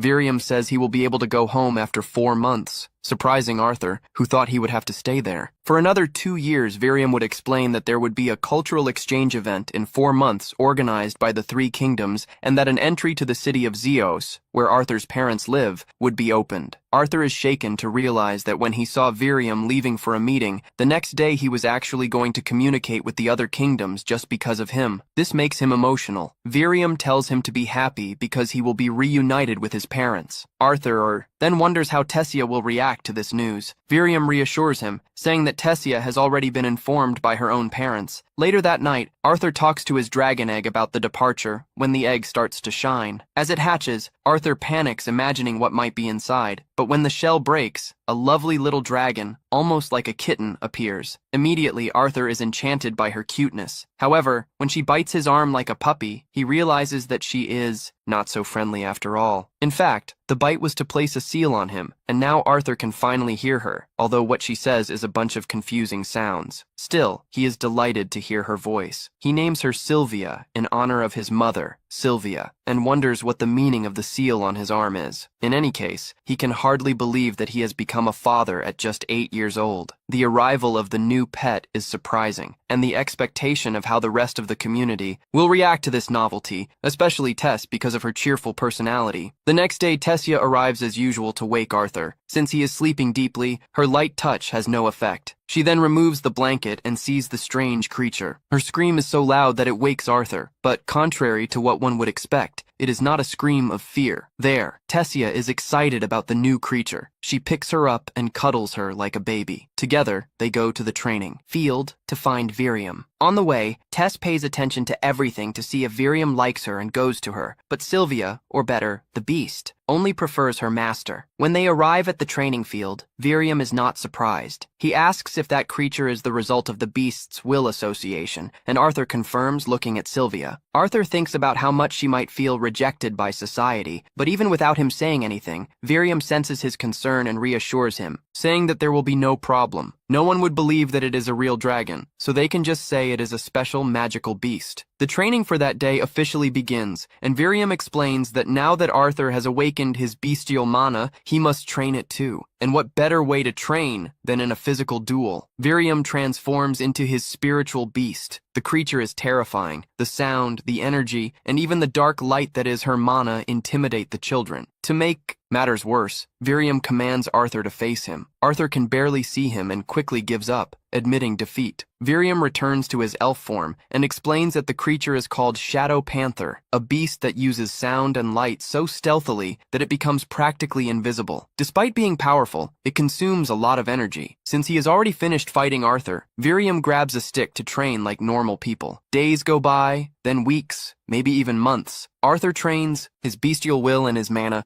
He strengthens himself and is finally able to face the Dark Panther. With the opening of the gate approaching, Tessia begins to feel the weight of Arthur's imminent absence. The city celebrates a festival before the exchange. Tessia cannot enjoy it, as her friend will be leaving. Arthur tries to convince her to at least smile on another day. While walking through the city, a boy bumps into him and stares at him oddly for being human. The boy is Fit, remember him, the same elf who had challenged Arthur to a duel and lost with a single blow. He approaches again and asks if Arthur remembers him. Arthur sincerely says no. Who would blame him? Fit seems insignificant, trying to explain himself. The boy insists he is ready for a rematch, as he now knows he can defeat him. The outcome does not change. Arthur hits him and he falls to the ground. He tells Arthur who the boy is, and Arthur extends his hand in greeting. Surprisingly, Fit accepts the handshake, revealing that all he wanted was to be friends with Arthur and that he was sad when Arthur did not extend his hand the first time. They talk, and Arthur discovers that Fit will also participate in the exchange program. Fit reveals that all the noble's children are going, but he does not know this since Tessia did not say she was going too. He looks at her to ask if she is going, but Tessia replies that she will not go because they do not want their fragile princess to get lost again. Fragile is not a word that should be used. For Tessia, considering how strong she is and how he thinks she is fragile, she needs to show how strong she is. She hits him and he flies through the air, falling like a ball in an inflatable castle. He immediately faints. He has never seen a princess hit her subordinate before. I think that was the first time. Seeing how the situation is unfolding, Arthur quickly drags her away. As they move away, he warns that a princess should preserve herself and should not hit her subordinates. But she does not care about that. She has so much on her mind, especially the fact that he is leaving, and Tessia just fell into a trap. She complains that Arthur is leaving and is still acting like her father by scolding her. She calls him old and runs away. She goes to her room to cry, and Arthur, realizing that she is downcast, goes to her through the window holding bluebell flowers. She notices him through the window and goes to him. He puts the flower in her ear and invites her to go out with him. They walk through the forest, despite the warnings they received about not going there. Then he lights a fire so they can camp, and they sit down to talk. She begins to get sleepy, and he is encouraged to sleep, but she wants to stay with him. They start talking about the human world. but she eventually falls asleep. The next day, Arthur prepares to leave. They will come to give him a compass so he does not get lost, and also says that the compass has the symbol of aerolite, so if he wants to, return, he will know the way. They will also reveal in a disguised manner that they knew about their escapade the night before. Before leaving, Arthur asks about Tessia, but assumes she is too downcast to say goodbye. When he is in front of the portal with the other children, Tessia calls his name and runs to him. She even trips on the way. She holds him, remembering not to skip meals.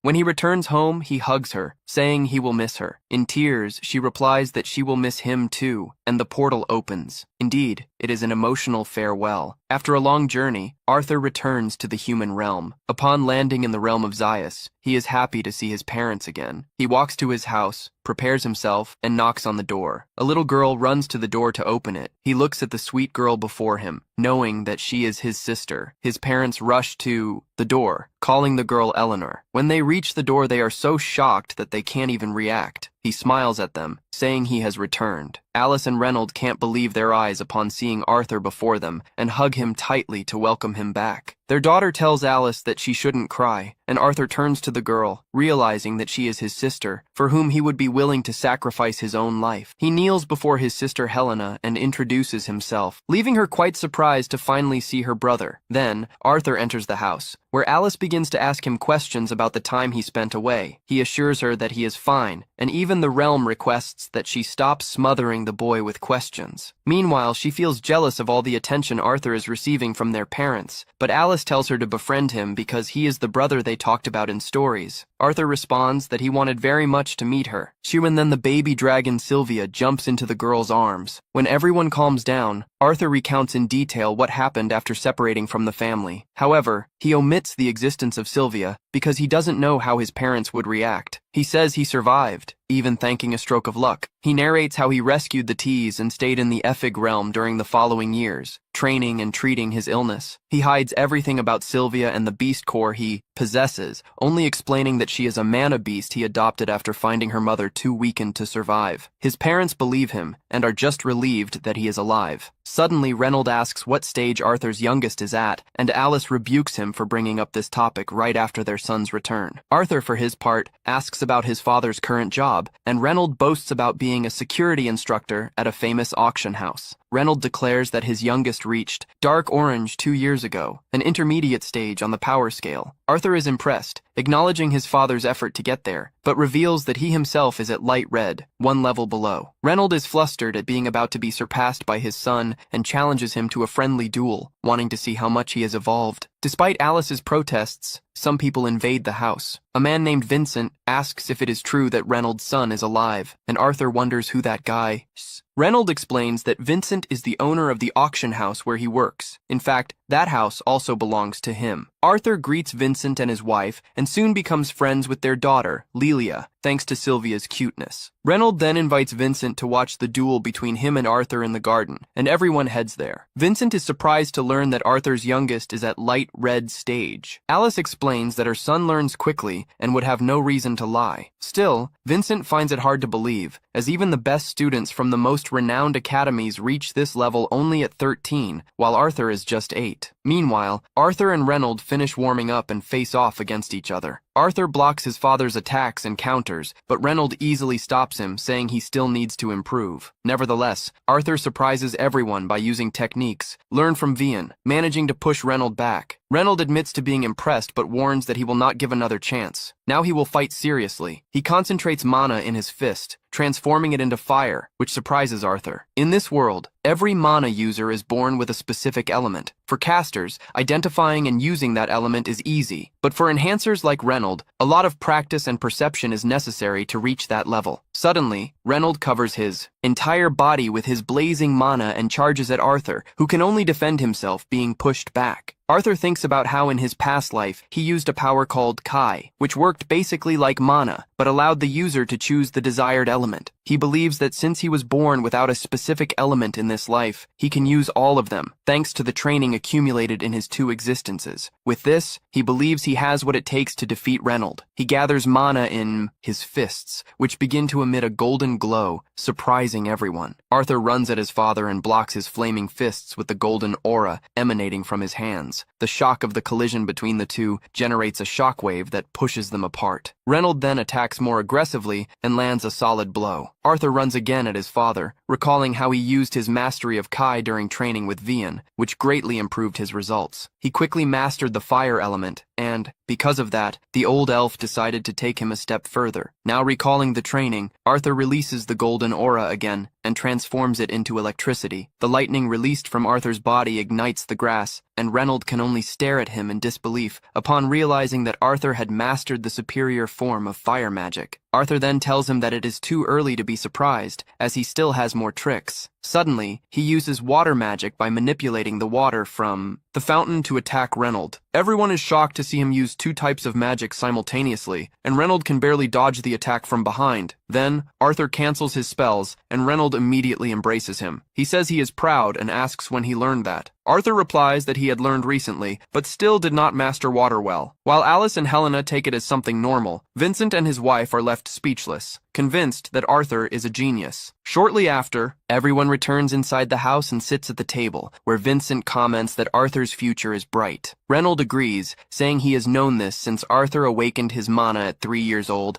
and destroyed the house in the process. Vincent is surprised to hear this, while Reynold, laughing proudly, fell along with his chair. Vincent stands up and suggests sending Arthur to the Zeros Academy. Reynold was surprised and asked if he was sure, as the Zeros Academy was the best school for wizards on the continent. Vincent's wife completely agreed, saying that Arthur's parents wouldn't need to worry about expenses, as they wanted to sponsor his education, hoping to benefit from it in the future. Alice became nervous upon hearing the proposal, and commented that they didn't even know if the academy would accept their son. But Vincent confidently replied that he knew the academy's director and could arrange it. Suddenly, Arthur spoke up, saying that since the matter directly concerned him, he should have a say in the decision. Lily mentioned that she had just gathered with her family and did not want to part ways so soon. Vincent understood her reasons. Then, Arthur said goodbye, stating that he was tired after the combat. He entered the house, but Lily followed him, enchanted since she first saw his power. She warned him that he was going the wrong way and asked him to follow her, as she would take him to a better place. She led Arthur to the kitchen in the basement, where she started cheerfully chatting with the servants, asking for delicious meat dishes. The old maid commented that Lily should watch her diet, as she had gained weight, and Lily shot back, telling her not to comment on that. Arthur was surprised to see this side of Lily, as she had barely spoken up to that point. One of the maids mentioned that she always came there to eat when she was stressed. Arthur asked why, and the maid explained that Lily and her parents hoped she would awaken as a mage, which put enormous pressure on her. That evening, Alice and Reynold went to Arthur's room to talk more. They said they were very happy with his return, and that they were also very proud, claiming that he would become a great wizard. Arthur wanted to share something, but they interrupted him, saying they could talk about it the next day. Then, they wished him good night and let him sleep. The next morning, Arthur rushed to the hall as soon as he woke up, as some old friends were there to see him. They were the members of his parents' group, who were very happy to see him back. Mama Angelo hugged him so tightly that he could barely breathe. Then he exchanged a fist bump with Adam the Tank, and they started arguing as usual while welcoming Arthur. Suddenly, Jasmine began to pat him down for no apparent reason, just because she wanted to touch him. Afterwards, she hugged him, asking for forgiveness and saying it was all her fault. After this emotional reunion, the group began to tell Arthur about their recent adventures in distant places, and as usual, they continued to argue over trivial matters. As he listened to them, Arthur realized that there was much about this world he still didn't know, and that becoming an adventurer could be a good way to learn. However, looking at his family, he felt that he wasn't ready to leave them again. When Arthur began to meditate, time simply stopped. It might be some new superpower technique he was trying, but it comes at a cost. He can only maintain it for a few seconds before becoming completely exhausted. Silvio appeared, and her cuteness was enough to motivate Arthur. He hugged her, grateful to have her by his side, but she let out one of the most stinky farts in history, making Arthur faint just from the smell. To clean her up, he takes her for a bath and forces her to soak in the tub.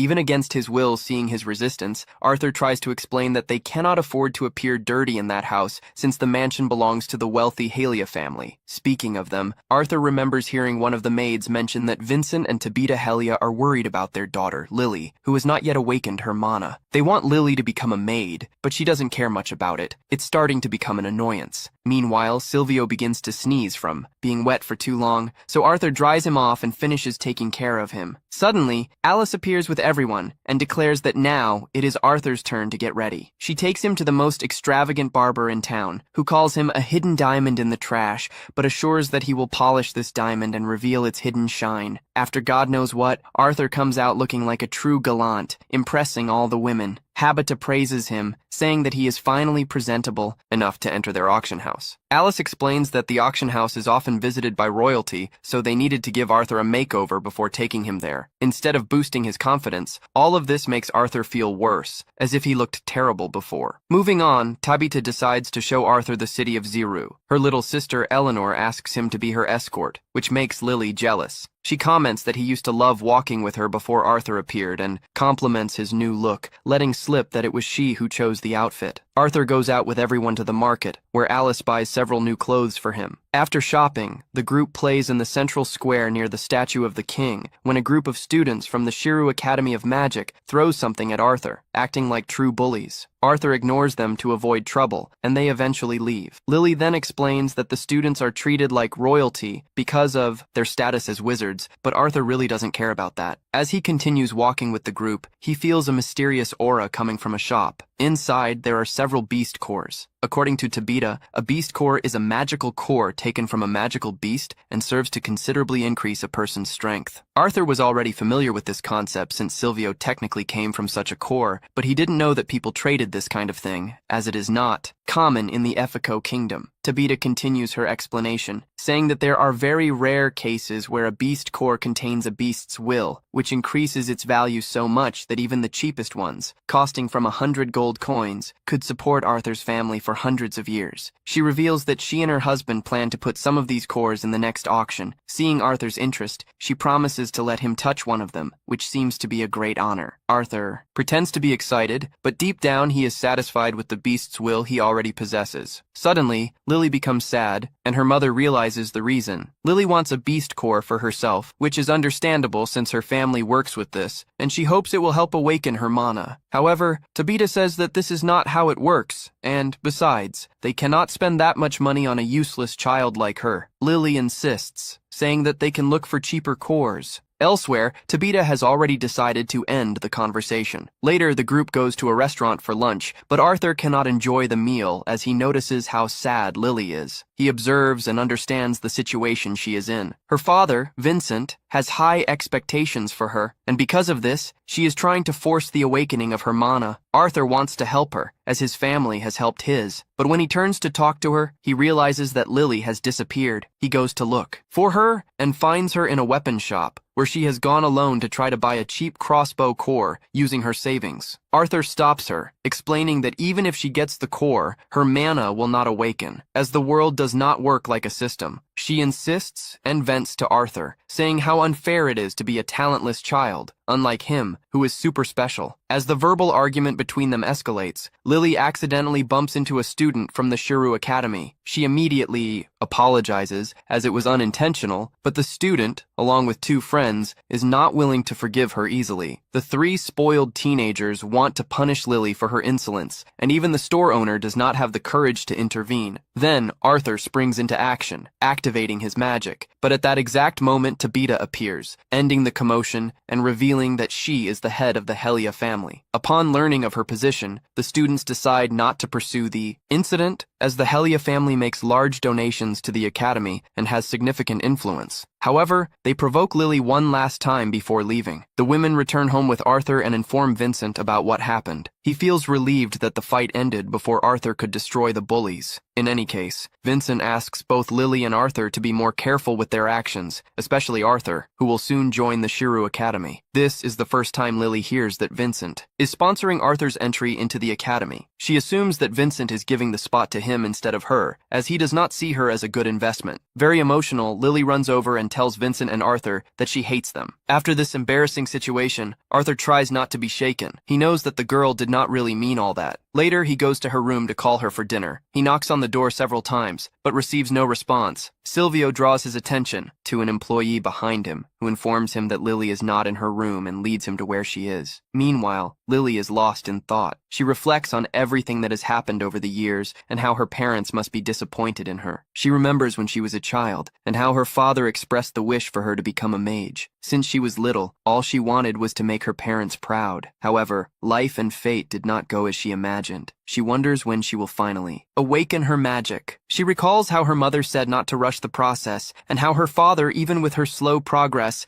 never lost hope and said he had made several donations to the academy, ensuring that no matter when she awakened, she would be accepted. Hearing her father say the same words to a boy who arrived days ago breaks her heart. She feels like a failure. To make matters worse, the students at the academy said that she would only be able to get a manicure with money, which only reinforces her feeling of being a child with all the resources, but not knowing how to use them. Then, Arthur shows up and tries to pull her out of those thoughts. He says that her parents are worried about her. He feels guilty, thinking that he is part of the reason for her sadness, considers apologizing but holds back. Even if it were sincere, it would seem false, especially since he knows he hasn't done anything wrong. Fortunately, Lily recognizes her mistake and it's she who apologizes. She says she didn't want to hurt him, that she always felt bad for not being able to awaken her magic, and when he arrived with such extraordinary abilities, she felt even more left behind. To make matters worse, it seems that all of her father's attention has been on Arthur since his arrival. Arthur denies it, and as he touches her face, she lights up. He understands what she feels, the feeling of being left behind. He talks about where he learned magic, from a girl he met and how she treated him. He shows the bellflower she wove for him, and Lily thinks it's beautiful too. He explains that Vincent is just excited, and that's why he trusts her so much. Arthur knows that motivational words are not enough. If he wants to help her, he needs to do something real. He asks if she wants to learn magic, and she says yes. He realizes that, regardless of what Vincent feels, she will always think her father only wants her to become a maid. Later, Lily's parents find out that she left home and are worried about the reason. Lily confronts Arthur and reveals that he sent her to the place where he learned magic. Vincent gets furious. Even if Arthur had good intentions, he should have asked for consent before making such a decision. Arthur explains that it was Lily's desire. If the parents had gotten involved, she might have given up. Now he hands over the letter she left. Lily apologizes for feeling useless, says she knows she is good for nothing at the moment, so she will learn to become a mage, and no matter how long it takes, she will awaken her magic. Before leaving, Vincent falls to his knees, realizing his mistake. He has passed on to his daughter the idea that only by becoming a mage could she make the family proud, and now she feels that she is useless without it. He cries, saying that even if she doesn't awaken her magical power, she is still his precious daughter and will always be useful to them. Upon hearing this, Arthur calls out Lily's name and asks if she can hear. Vincent leaves and reveals that it was all a joke. She didn't go anywhere. Arthur had done this just so she could understand how much she is worth to her parents. She apologizes for playing such an expensive joke, but Arthur takes the blame since he was the one who started it all. He said he knows how sad it is for a parent to lose a child. He remembers how his parents felt when he disappeared and promises not to play with that anymore. He just wanted to prove his point. Vincent realizes he was too excited about the idea of his daughter being a mage and wonders why he thinks it is so easy. If it were that easy, why isn't he a mage too? He apologizes to Arthur for trying to send the girl to the academy, even after just reuniting with her parents. He goes to his daughter, hugs her together with Tabita, and tells her that no matter what happens, she is his daughter and he doesn't need her to go to the academy anymore. She smiles and says that she still wishes to be a mage, and studying there doesn't matter how long it takes. Since the mindset issue has already been resolved, Arthur prepares to help her awaken her magical power. He asks her and her sister to sit down, asking them to take deep breaths, knowing that breathing is one of the fastest ways to connect to magic. He requests them to close their eyes and continue breathing, saying they will soon see shining stars. Just as he predicted, Eleanor reveals that she saw some stars, but they vanished. He understands that this happened because she stopped breathing and asks her to continue. This makes Lily wonder why she isn't seeing anything. He approaches them and gives gentle pats on their backs, trying to connect his mana to theirs. Soon, Lily sees her stars. She says they look like the dome he showed her once. Their parents are very happy and quickly arrange a party to celebrate this moment. During the party, Arthur tells Lily that she will need to practice for about 2 years to get the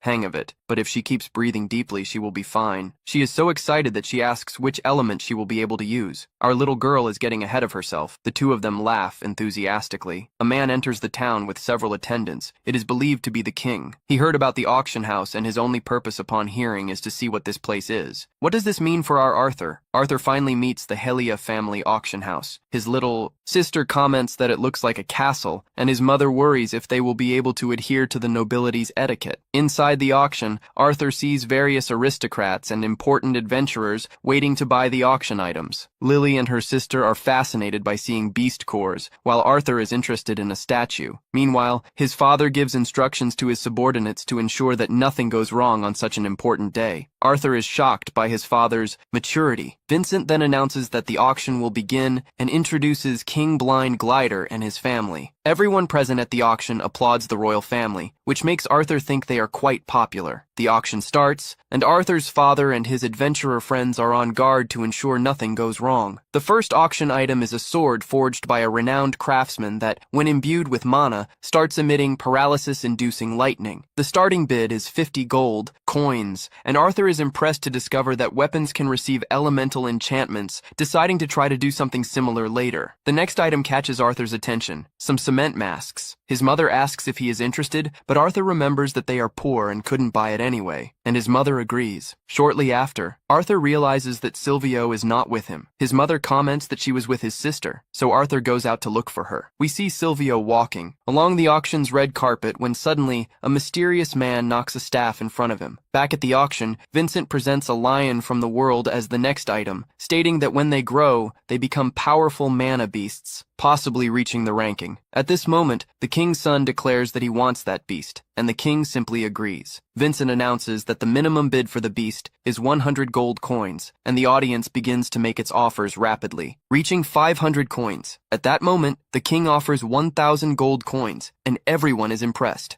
Vincent congratulates the king on the purchase and says it is natural that no one can outbid him. He asks if the king will tame the lion to be his mana beast, but the king says that it will be a task for his son, and that whether he will manage to tame the lion or not will depend on his efforts. At that moment, the boy says he will do his best. On the other side of the auction, we see Arthur looking for Sylvie, and when he finds her, he sees a man in a mysterious hood trying to grab her. He interrupts the action and realizes that the man is a conjurer in the service of the king, and that it would be wise not to cause trouble. He apologizes to the conjurer and says that Sylvie is his mana beast. The conjurer asks if she is not an auction item due to being a rare mana beast. Sylvie runs to Arthur, and the conjurer becomes angry. At that moment, Arthur realizes that he will not be able to leave without getting into trouble. The conjurer demands that he let him hear and leaves. Arthur refuses, and the man strikes his staff once more, saying that he has been searching for a mana beast worthy of him for a long time, asserting that a weakling like Arthur cannot exploit the full potential of the beast. He suddenly attacks Arthur, trying to intimidate him, tells Sylvie to make a pact with him and thank him for his kindness. Arthur refuses, and he attacks him again. Arthur turns his back to leave, and the wizard threatens to harm his family for not following the royal family's orders. When Arthur hears this, he loses control and lets his bloodlust slip out. The king senses the threat, and all the windows of the auction begin to shatter with the intensity of Arthur's aura. Vincent falls to his knees, unable to withstand the pressure, and even the king starts to sweat cold in front of that overwhelming bloodlust. Guards arrive to protect the king, who says he is fine and orders them to protect the others. The royal wizard falls to the ground, and Arthur approaches him. At that moment, Arthur realizes he has lost control and calms down. Everyone at the auction is terrified, and Arthur apologizes to Sylvie. At that moment, the king arrives and calls Reynolds, as he is responsible for the security of the place, saying that he failed to capture the intruder. Reynolds apologizes, but the king says that this requires disciplinary action. At that moment, the wizard arrives and says that there wasn't much damage, so they don't need to punish him, but comments that Arthur has a very interesting beast. Arthur realizes that he has fallen into his trap. The king then says that the wizard's name is Sebastian, and that he has been looking for a way to reward him for his services to the royal family for a long time. He asks for Arthur's beast, saying that this would avoid a punishment, but Arthur's father says that he did not participate in any way in the adoption of Sylvie, so he cannot make that decision. It is solely up to his son. The king turns to Arthur and asks what he thinks of his suggestion. Sylvie climbs down from Arthur's shoulder, ready to fight, but Arthur tells her to stay calm because he is the king of that place. He thanks the king for the kind offer, but says that he cannot agree to give Sylvie away, as she is very important to him. However, the king continues to insist, wanting to trade the lion he bought for his son for Sylvie. Arthur denies once again, saying that he has no intention of giving, selling, or trading Sylvie. The king begins to become nervous at having his request refused twice, and, in a more threatening tone, says he will ask one last time if he will give up his mana beast. At that moment, Arthur stands up and asks the king how much he will offer.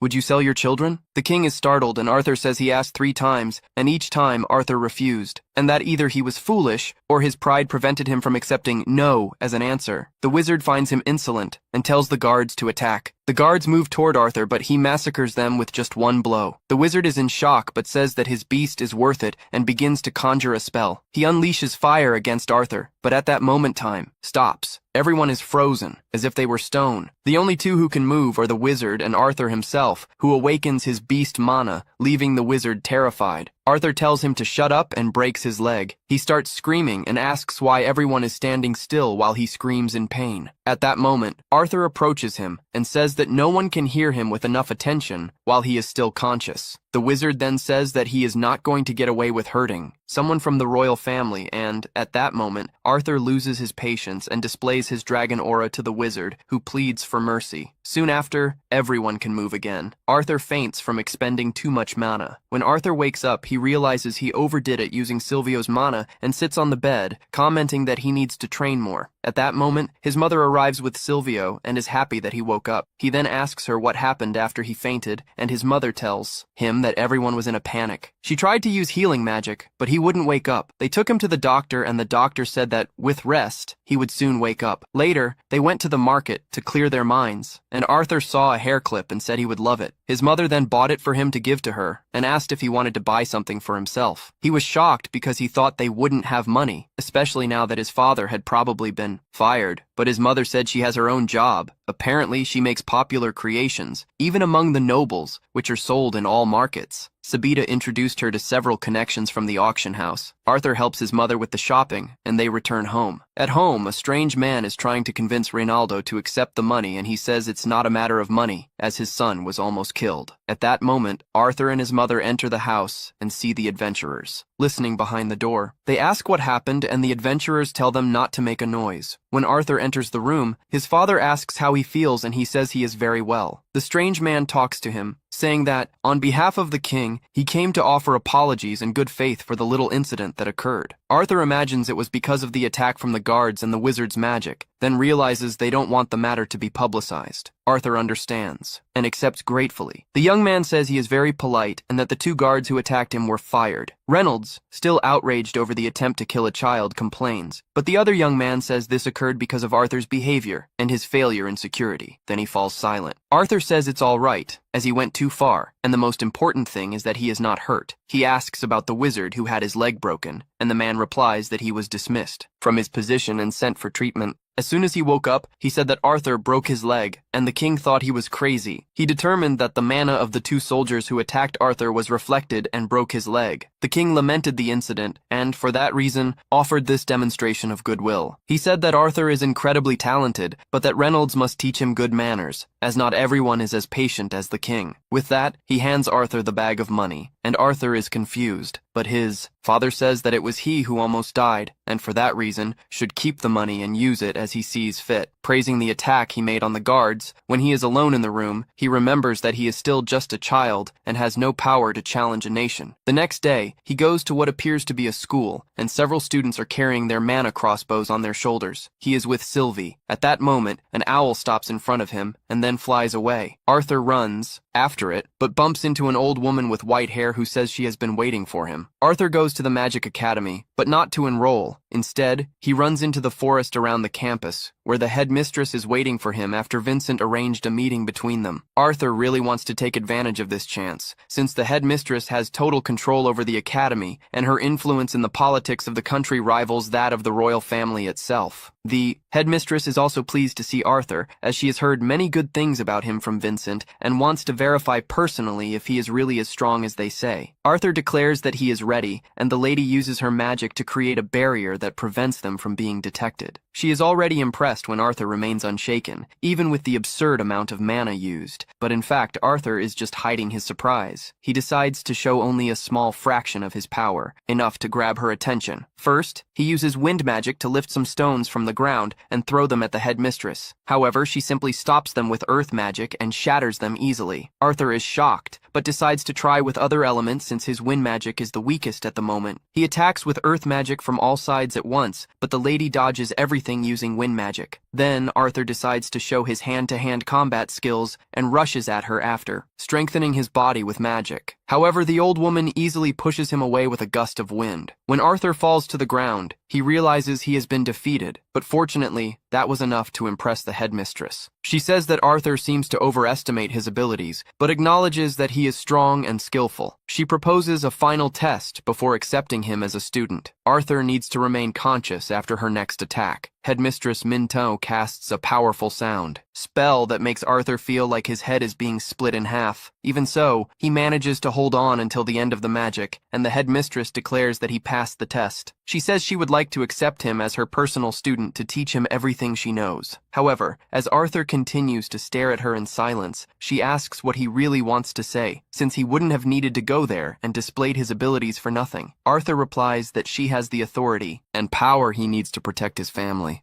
If she can guarantee this for him, then he is willing to join the academy and accept her as a mentor. The director is surprised by his statement and comments that not even the king would make such a one-sided proposal. Arthur says he trusts he is worthy of this agreement and that she is thinking the same. The director, instead of being offended, is pleased with his attitude. Then, Arthur declares that he will only join the academy when he reaches the appropriate age. The lady explains that he will attain the required age in 3 years, and that if he joined now, he could become much stronger. Arthur insists that he wants to live his life and experience the world, since he still has time. Therefore, he intends to spend the next 3 years as an adventurer. The director considers this idea valid, but asks if he has told his parents about it. Arthur replies that he will still talk to them, and she states that if he can convince them, she will accept the agreement. However, things at home turn out to be more complicated than Arthur imagined. His parents learn of his plans to become an adventurer through Vincent, even before he could tell them personally. Alice becomes furious, as she does not want to let her son go after he just returned home. However, Reynaldo understands that every man needs to have an adventure in his life. He says that maybe if Arthur has a guardian by his side all the time, he can leave as an adventurer, but Alice refuses to listen. Arthur ends up convincing her by promising that he will return home every few months, and that if she wants, he can come back more often. Lenore also feels sad about his departure, but Arthur assures her that he will still stay home for some time. Alice wonders why he wants so much to leave for an adventure. Arthur gives diplomatic answers, stating that he wishes to feel the same excitement that his parents felt in their youth. In reality, he just wants to test his powers in combat. Alice accepts the answer, but Reynaldo insists that Arthur needs a guardian to ensure his safety. He then invites all the former members of his group for lunch and asks who would be willing to take care of Arthur. Adam immediately declines, saying that he does not like children and fears that Arthur might kill him in his sleep. Everyone agrees, but thinks that if that happens, it will be Adam's fault. Reynaldo says he cannot pay much for the job at the moment, but his friends reassure him, stating that they want to see Arthur grow. Suddenly, Jasmine, the trainer, volunteers for the task, which shocks Alice, as Jasmine hates being a bodyguard more than anyone. However, she states she will do it for Arthur, and everyone agrees that she will be an excellent choice, as she is an Algin and also knows how to use wind magic. Adam gives his approval as the leader of the group, and everything is resolved. Later that same day, Arthur and his family find Lily meditating alone in the living room, which makes Lenore irritated that she started training without her company. Arthur was satisfied with the results of the training. He just hoped Lenore would not awaken her magic too soon, as that would attract unwanted attention. After that, he went to the auction house to choose a weapon he would use for the test, to join the Adventurer Guild. Vincent told him to browse freely, and Arthur headed to the armory, marveling at the number of weapons available. However, this soon became a problem, as he could not choose any. Most of the swords were two-handed. Even the ones that were one-handed were still too big for him. However, Silvio soon found something special. At first, Arthur thought it was a bar of iron stuck under a table, but when he pulled it, he realized it was too heavy to be just iron. He soon understood it was a sword, but he couldn't draw it normally, so he decided to use his physical enhancement skills to succeed. When he channeled his magic through the weapon, strange words appeared before his eyes, and finally, he managed to pull out the magnificent sword made of translucent crystal. Arthur found the sword a little too heavy to control well, but it was so sharp that he managed to cut through a barrel with a single blow. He noticed something engraved on the blade, but he couldn't understand what it was. Suddenly, the sword emitted a shock that made him drop it. When he picked it up again, it was much lighter. He realized that even the length of the blade had changed to fit his small body. Now he could wield it with ease. Arthur was surprised, as he had never heard of a weapon adjusting to its user. At that moment, Ronaldo and Vincent came looking for him, as he had been in the armory for too long. Arthur panicked and asked for a minute, quickly grabbing any common sword, and told his father and Vincent that he wanted that sword. Ronaldo did some tests before approving it. Vincent also saw no problem, but noticed the second sword at Arthur's waist. The boy panicked, but quickly composed himself and said he had found a heavy and sturdy bar, perfect for training. Vincent didn't remember having anything like that in the warehouse, but his assistant commented on a crazy old man who had thrown that iron bar at him, saying that there was no one suitable to use it. They said they tried to take it for evaluation, but no one could figure anything out and asked if they should look for a better evaluator. Arthur did not want to part with the sword at all, so he immediately put his childhood charm into practice to convince Vincent to let him take the stick. Vincent completely fell for it, saying that Arthur could keep it since they weren't even planning to sell it. Arthur was thrilled, but Ronaldo began to suspect that Vincent might be getting tricked. After that, Arthur returned to live a normal routine with his family, completing his chore list while training to become an adventurer. Soon he turned 9 years old, and a small birthday party was organized. Everyone brought special gifts to help him on his journey as an adventurer. Ronaldo and Alice gave him a glove with magical stones containing healing spells that Alice herself had sealed so he could heal himself in case of injuries. Vincent gave him a ring that worked as a sensor. If Arthur was in danger, it would trigger an alarm and alert Alice. Ada and the members of his old team gifted Arthur a sound scroll that would allow him to send messages home and receive replies. Arthur thanked everyone for the gifts and promised that he would become the best adventurer they had ever seen. Alice hugged him, saying that he didn't need to be rich or successful, he just needed to come back safely. Later that night, Arthur packed his backpack to begin his journey, reflecting on how he needed to be stronger than he was in his past life to protect his family and friends. Then he went down the stairs and found his whole family. Waiting for him, they said their emotional goodbyes, wishing good luck. With that, Arthur set off on his journey alongside Jasmine. First, Arthur and Jasmine go to the Adventurers Guild to register Arthur as a new adventurer. Jasmine, being a veteran adventurer, personally assures the guild receptionist of Arthur's abilities and demands that he be allowed to take the ranking evaluation test. Naturally, she does not mention Arthur's true name, as he is wearing a mask, probably to hide his true identity from the world. Arthur fills out the application form, and then the two of them, along with the receptionist, head to the next room for the next step in the process. While walking, Arthur keeps his hand over the mask to ensure that no one sees his face, and explains to us that he is doing this because he does not want the royal family to discover his powers. The receptionist takes them to the guildmaster's office, Caspian, who expresses concern about conducting the test. Caspian explains that all aspiring adventurers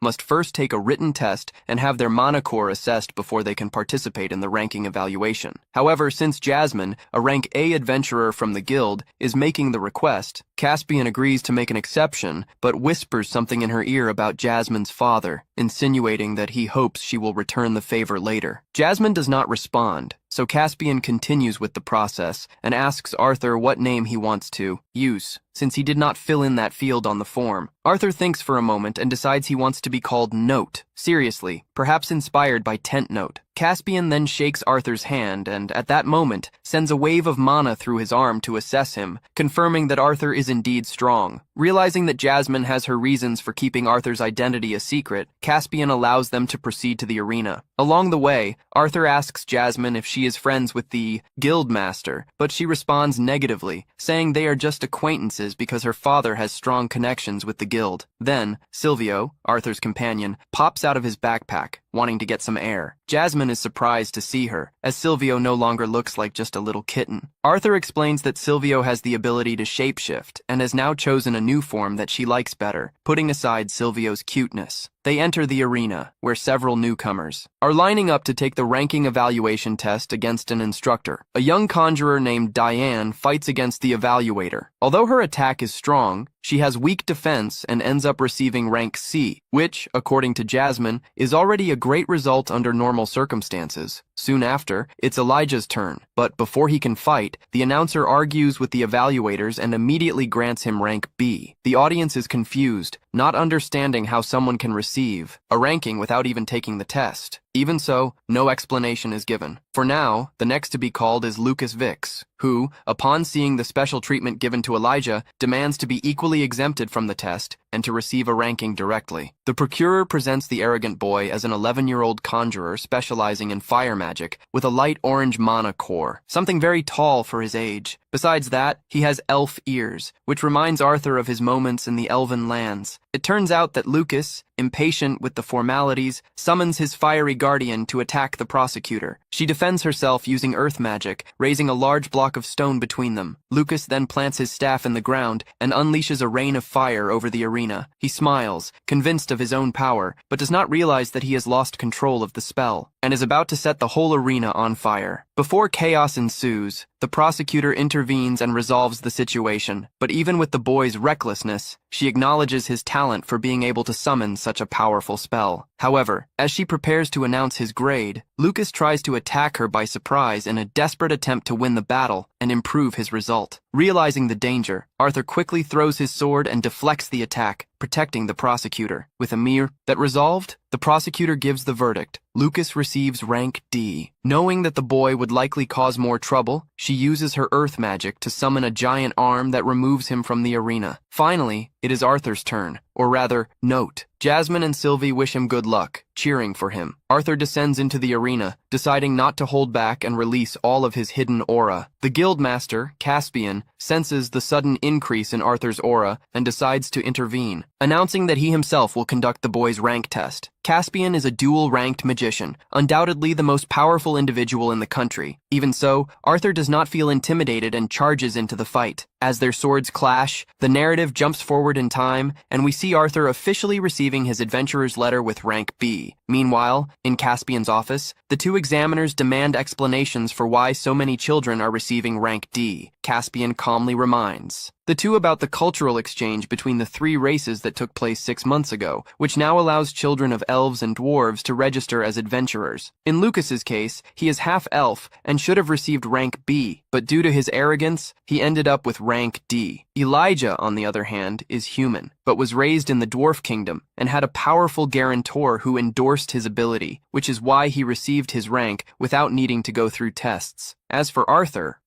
note, Caspian admits he has no idea who the boy really is. The only reason he received special treatment was because of Jasmine, who belongs to the family of the most powerful fire mages in the kingdom. One examiner even speculates that this is the reason Arthur can use such powerful fire magic. Caspian, however, is more intrigued by the boy's sword technique, noting that his movements lack some fluidity, as if his body has not yet adapted to his growth. Still, Arthur gave the guild master a run for his money, and for that reason, Caspian believes that if this masked boy is not carefully guided, he could become a terrifying threat in the future. Caspian finds himself lost in thought, surprised by the number of unexpected events of that day. Although not worried, he knows there is much to think about. Jasmine calls him back to reality. Noticing that he is distracted, he replies that everything is fine and there is nothing to worry about. Reflecting on everything, Arthur feels that he has become so accustomed to this world that everything he knew in his previous life no longer matters and is not even used by him. Now, he and Jasmine walk through the area and find Elijah, who approaches not to greet them, but to scold Arthur for interfering in Lucas's attack. Despite this, she admits that if Arthur had done nothing, she herself would have acted to stop Lucas. While they talk, Lucas sees them and feels excluded for being gathered without him, and shouts asking why they are having a meeting without inviting him. Arthur responds that there is no reason to invite someone who broke the rules. Furious, Lucas confronts Arthur and grabs him by the clothes, demanding a fight. Arthur could face him right there, but he realizes that they are already attracting attention. Some adult adventurers watch the scene, wondering why these children are acting like children. Arthur notices the gazes around and backs off, warning Lucas that they are being watched and that rumors are already circulating. Lucas then lets him go. They disperse, and as there is nothing else to do, Jasmine proposes that they take a walk. Arthur asks where to, and Jasmine quickly suggests a destination, leading them there. With a leap, they arrive at an area for beast passage, but the place is empty. Jasmine explains that it was recently cleaned, and now serves as a training ground for novice adventurers, where items for quests can also be collected. To Arthur, training in an empty place seems like a waste of time. However, Jasmine says they are going to another place, and that the walk will be long. She runs off, and Arthur has difficulty catching up with her, admitting he was wrong. He never thought Jasmine would be such a good runner. He realizes he made several judgment errors that day, and feels that something is wrong. He recalls the fight against Caspian, and how he noticed that the guildmaster was gradually increasing his speed, trying to force Arthur to reveal his ace. When he used his magic, Arthur made a miscalculation and ended up losing, hearing from Caspian that he shouldn't be arrogant. Then he wonders where exactly he went wrong, but there is no time to think too much, as a large monster appears right in front of them. Shocked, they watch as the creature devours a living person. Jasmine immediately warns that they need to run. This was not part of the plan. As they flee, she realizes that the monster had been captured alive by some adventurers, but managed to escape during transport and attacked everyone. Since the creature does not even belong to that region, Jasmine does not want to face it there and continues running. Unfortunately, the monster catches up to them and now plans to use them as a meal. Jasmine tells Arthur to run while she stays to face the beast. With 2 swords in hand, she attacks the monster, trying to surprise it by jumping and striking from above. However, it is she who ends up being surprised by a direct attack. The creature turns toward her, trying to eat her alive. Arthur, in desperation, screams her name and leaps to rescue her, carrying her in his arms away from danger. As soon as they land, all the injured adventurers look at them, trying to understand how strong they really are. Arthur gets ready to join the fight too, but then he hears a voice saying, "Not yet." The voice warns him that he needs to get it right this time. Jasmine, he has made mistakes and does not want to make another one. Jasmine watches and calls his name. It is then that Arthur jumps against an advancing monster, wielding his sword firmly. He delivers a series of blows until he defeats the creature. Relieved, he sighs, feeling that finally he is done. The guild arrives to rescue the injured adventurers, and Jasmine confirms that this time he got it right. She comments that he seemed calmer in this fight than in the previous one, but says that perhaps it was not her place to evaluate that. Sitting together, she starts to share more about herself, revealing that she became an adventurer to escape her family. Jasmine belongs to the Flamesfort family, known for producing several powerful fire element mages. When she discovered that the healing element her family used was the strongest, she was ecstatic. She awakened to magic very early, long before her siblings, which led her parents to have high expectations for her. However, upon realizing that she could not use the fire element, they deemed her useless. Hearing this, Arthur fills with rage, stands up, and shouts that no element is superior to another. What matters is how one uses the element they have. Jasmine laughs at his reaction, asking why he is so upset. Arthur then realizes that it touched him because he too was called useless in his past life and cannot stand to see someone else going through that. Jasmine continues saying that what he did today, she has also done with the members of the Twin Horn group. They constantly regretted, saying she needed to learn to work in a team, but she acknowledges that everything she is today she owes to them. They corrected her, helped her grow, treated her, and trained her. She asks what Arthur thinks about that, but he does not respond. Jasmine eventually falls asleep, and he stays there, watching her, thinking about himself. Could he also change like her? He cannot say. He thinks about the things that have changed since he arrived in that world. His parents'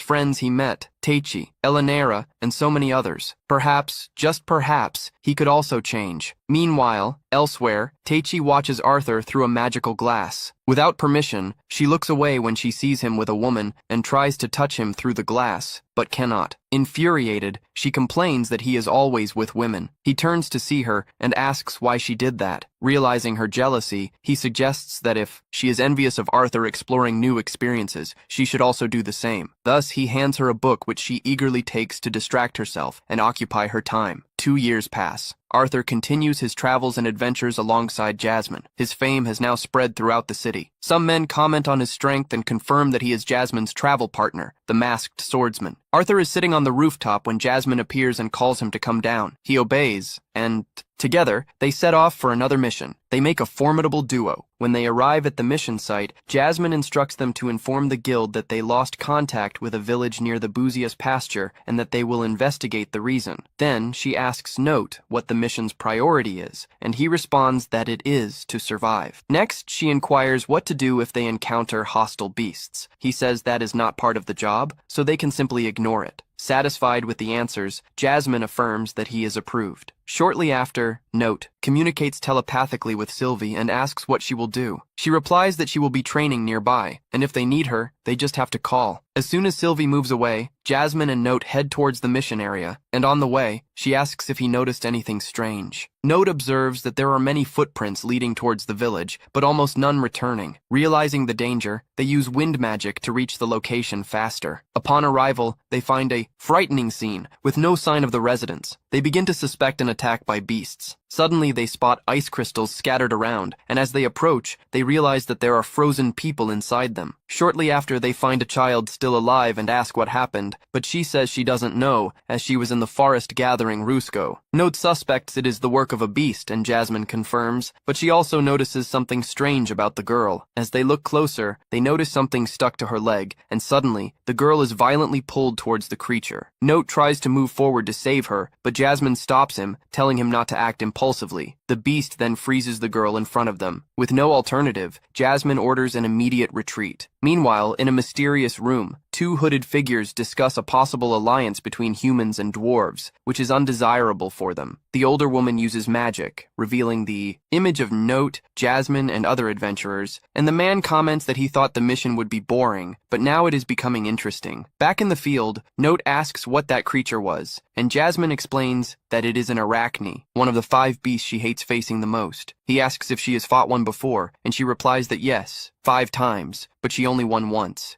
revealing that in their only victory, all the team members were present, including Alice, and that they only won because of her. Jasmine then explains that only emitters can remove the curse from a spider. Other than that, the only way to break it is by defeating the creature. Moreover, they have extremely high resistance, are little affected by magic, have a hard body that repels swords, and hate the sun, preferring the deeper parts of dungeons. After this, Jasmine looks at Arthur and says she has taught him everything she could about being an adventurer, and asks what they should do now. Arthur replies that the best option is to retreat, inform the guild, and come back prepared to save the village. Jasmine agrees, but suddenly the spider appears behind them. It launches a direct attack at Arthur, and Jasmine jumps in front to protect him. However, she ends up getting frozen in the process.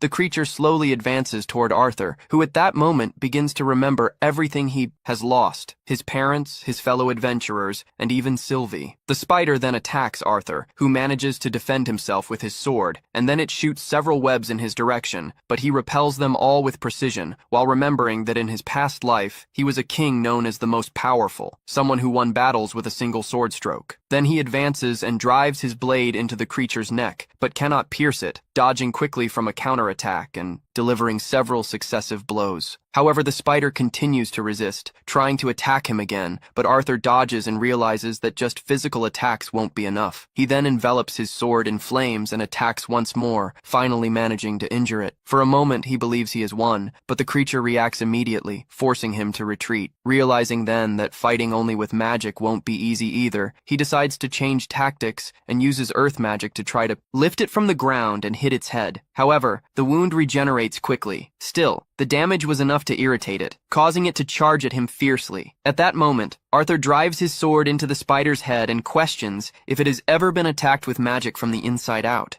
Releasing a powerful lightning attack through the blade, the creature falls into despair and tries to flee, but Arthur plunges his second sword into it and further increases the power of the lightning, finally managing to defeat it, or at least that's what he thinks. As before dying, the spider uses its power to freeze him, but Arthur activates his crossbow skill, stopping time for a moment, and delivers multiple consecutive blows until he tears off the creature's head, ending the battle. After that exhaustion hits him hard. He realizes that, despite perfectly recalling the sword techniques from when he was the strongest king, his current body cannot keep up. Falling to the ground, he understands that he needs to train more. At that moment, Silvio runs to him, worried, and asks if he is okay. He replies that he is now. Then she wishes him good luck and, when asking with what, points behind him, where Jasmine appears clearly irritated. Arthur apologizes for not following the plan and for fighting the spider, saying he was carried away by the emotion of the moment. Jasmine responds that since he acknowledges the mistake, it's all right, and even congratulates him for having defeated the creature alone. But Arthur states that he is still far from the power he wants to achieve, as he needs to protect those he loves, and believes that by becoming stronger, he will be able to protect the important people to him. Jasmine agrees, but warns that he cannot put himself in danger, as Alice and her family would be devastated if something happened to him. Therefore, he should not act recklessly. However, Arthur responds that this is impossible, as she is also someone very important to him, leaving Jasmine embarrassed. She comments that his charm is getting better and thanks him for saving her. Then Arthur remembers that they need to remove the mana core from the spider, but when they look, they realize that Silvio is already devouring it. At the same time, the villagers return to normal. Later that night at the guild, one of the adventurers is impressed to learn that they defeated an arachnid, but Note says it was just luck. Luca is suspicious and questions whether it was really an arachnid, as these creatures live in the depths of dungeons and rarely appear on the surface. Then, Note asks what he needs to believe, and Lucas asks to see the core, but Note responds that he couldn't recover it, suggesting that they may have confused it with a giant spider. Then Note reveals the head of the spider, leaving everyone in shock. Still, Lucas, unwilling to admit it, claims that creature wouldn't stand a chance against him either. Note sarcastically says he'll ask for his help next time, causing the elf to leave. Shortly after, Jasmine says it's time to leave, and when they ask where they will go, Note replies that they will return for a while to the city they came from. Next, we see Arthur returning home, being hugged by Eleanor. His parents ask him to tell about his adventures, and he says he defeated a spider. His father is impressed, while his mother scolds him for putting himself in danger. His father recalls that the entire group had difficulty defeating one of those creatures even once, and nearly died in the other attempts. He then asks how Arthur managed to defeat it, and he explains that, since it is extremely resilient, he concentrated all the attacks on a single point. He used magic from the inside out. Then his mother makes everyone kneel and reminds them of the promise not to put themselves in danger. Still, they forgive him. Alice comments that they should have run away since arachnids are among the 5 strongest and hardest creatures to face. Note tries to explain that Jasmine was not at fault for what happened since Arthur made the decision to fight alone, and because of that, they both apologize. Then Alice responds, reminding him that when he decided to become an adventurer, he promised not to do anything reckless, and that Jasmine would ensure he learned everything correctly, saying this was the only reason she allowed him to follow that path. But still, he ended up facing something extremely dangerous. His father then emphasizes that next time, he must obey Jasmine's instructions. Arthur agrees, acknowledging his mistake. Then Note asks about the spider, and Jasmine replies that she has already informed the guild and that they will investigate the situation. He thanks her and says he will inform Eleanor and the others to be careful. Then Note asks Alice to calm down, saying that despite Arthur doing something dangerous, he managed to come back alive. That is already a reason to celebrate. Later outside, we see Arthur and Jasmine training. He comments that he ended up getting a huge scolding, and Jasmine replies that the one who is truly scary is Alice. Arthur agrees and says that next time they need to avoid upsetting her. Shortly after, they start a sword training session without using magic. The speed of both is so absurd that it leaves their parents completely shocked as they watch. While fighting, Arthur thinks to himself that he still needs more power to protect those he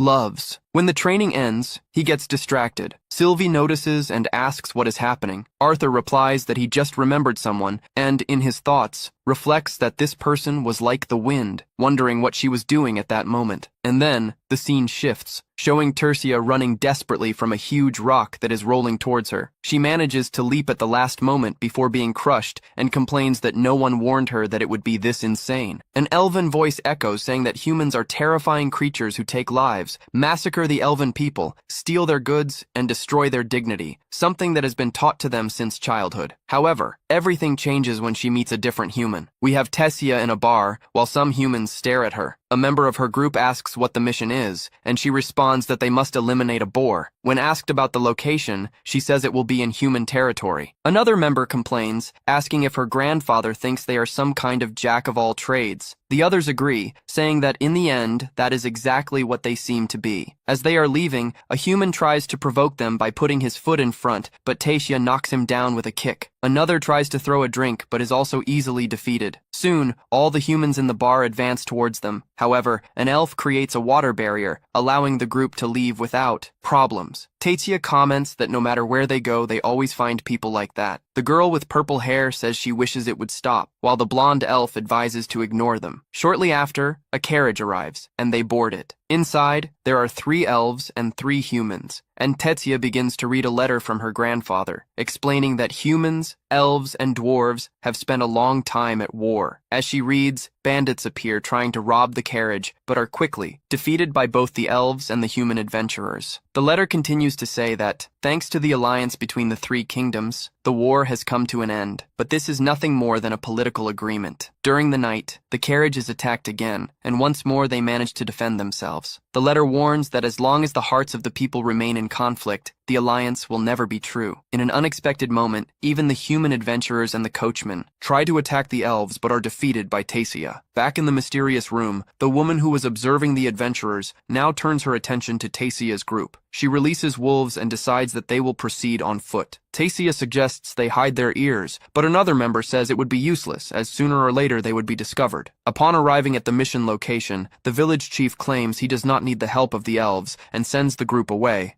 The scene then shifts to Arthur, who reflects on Lucas, a member of an influential family in the kingdom of Sepim. He did not expect such an important lineage to have elven blood, especially being an enemy race. Intrigued, he wonders why. Lucas then confronts Elijah, questioning why a human is involved with the royal family of the dwarves. Elijah responds that there are several reasons, but also questions if Lucas has elven blood. Lucas reveals that for the Wicks family, the most important thing is to produce powerful wizards. At that moment, Arthur intervenes, stating that his family is even willing to welcome an elf, all to achieve greater control over humans, even if it means mingling with a race considered an enemy. Lucas comments that it is not right to eavesdrop on others' conversations, while Arthur thinks that Lucas's family possesses a somewhat progressive mindset, or perhaps just an unyielding determination, willing to use any means necessary to gain power. Lucas then states that he intends to use this power to ensure that no wizard on the continent of Caton is stronger than he is, saying that this is the duty of all who are born into the Wicks family. Arthur wishes him good luck, observing that Lucas's goals seem to differ from his own, since he does not feel the need to become the most powerful, and soon after leaves, asking what the next mission will be. The scene then returns to Tatia, who continues trying to interact with the humans, but to no avail, as everyone, without exception, ignores her. One of the girls in her group comments that she really tried, but the reaction is always the same. Meanwhile, the blonde elf observes that they would probably do the same with humans who came to the Elven Kingdom. However, Tatia thinks that they could at least listen to what they have to say. Until at that moment, a nut hits her forehead, and she realizes that it was 2 children. She then approaches them and asks what they want. The little boy says that if she is hunting the boar, it came from the east, causing Tessia to thank him for the information. While the purple-haired girl questions why they are helping her, the little girl replies that it is a problem for everyone, then asks if they will defeat the monster for her. Tessia confirms,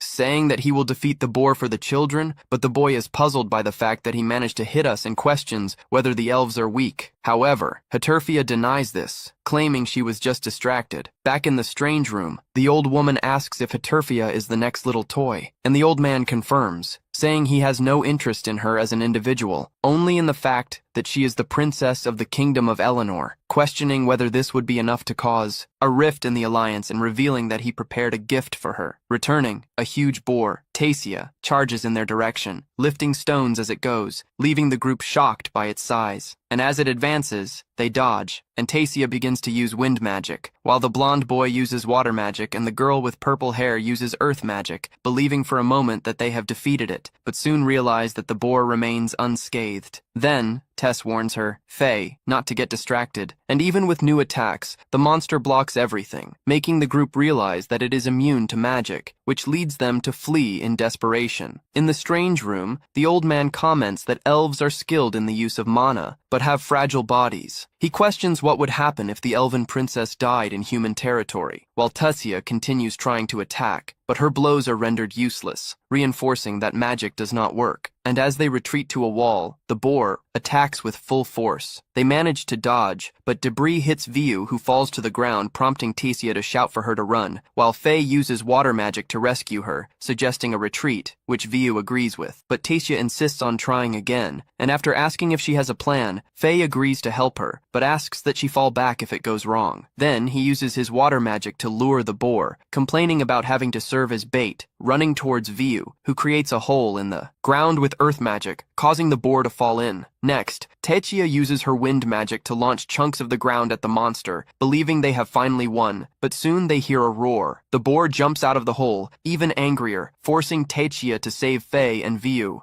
With her magic fading and at that moment, thinking of Arthur and the moments they spent together, Faye uses her water magic to pull her away and orders her to retreat immediately. However, Tessia refuses, remembering that when Arthur was in the Elven realm, he taught her how to acquire mana. Techia's hands begin to glow brightly, and Viu wonders where all that mana is coming from. At that moment, Cecilia opens her eyes and sees the boar charging toward her. She gets ready, while Faye and Viu scream for her to run away, but instead, she channels the mana in her hand and delivers a physical blow with all her strength, knocking the boar down, leaving everyone shocked. Faye wonders if that was some kind of physical enhancement with mana, while Cecilia complains that her hand hurts, and Viu scolds her, asking her not to do something so reckless again. Back in the mysterious room, the old woman comments that it was a pity, and the old man says that Tessia is more skilled than he expected, claiming they will need to prepare an even more powerful mana crossbow. Returning to the village, Cecilia informs them that they defeated the boar, but the elder simply turns his back and walks away without thanking them, making Faye comment not to expect good manners from humans. Then Viu asks Tessia what she thinks about that, but soon they see the two children who had helped them, and they thank them for defeating the monster. Tessia asks if that is their home, and they confirm, explaining that, before, another person lived there, but left. And they say that the former resident was very strong, making Tessia comment that she knows someone like that too. Back in the Elven realm, her grandfather turns and says that she made him break into a cold sweat, while a friend asks how she is doing. He replies that the problem has apparently been solved. The school principal states that she expected nothing less from his granddaughter, but Virium says it was not just that, but rather that she was lucky to have a good friend, leaving the principal curious about who it might be, and he replies that it's someone she knows well, saying that a small encounter can change the world, while remembering when she met Cynthia during a war between humans and elves. Back at the bar, Tessia comments that she and Faye will return to Shiro's and asks what Viu intends to do.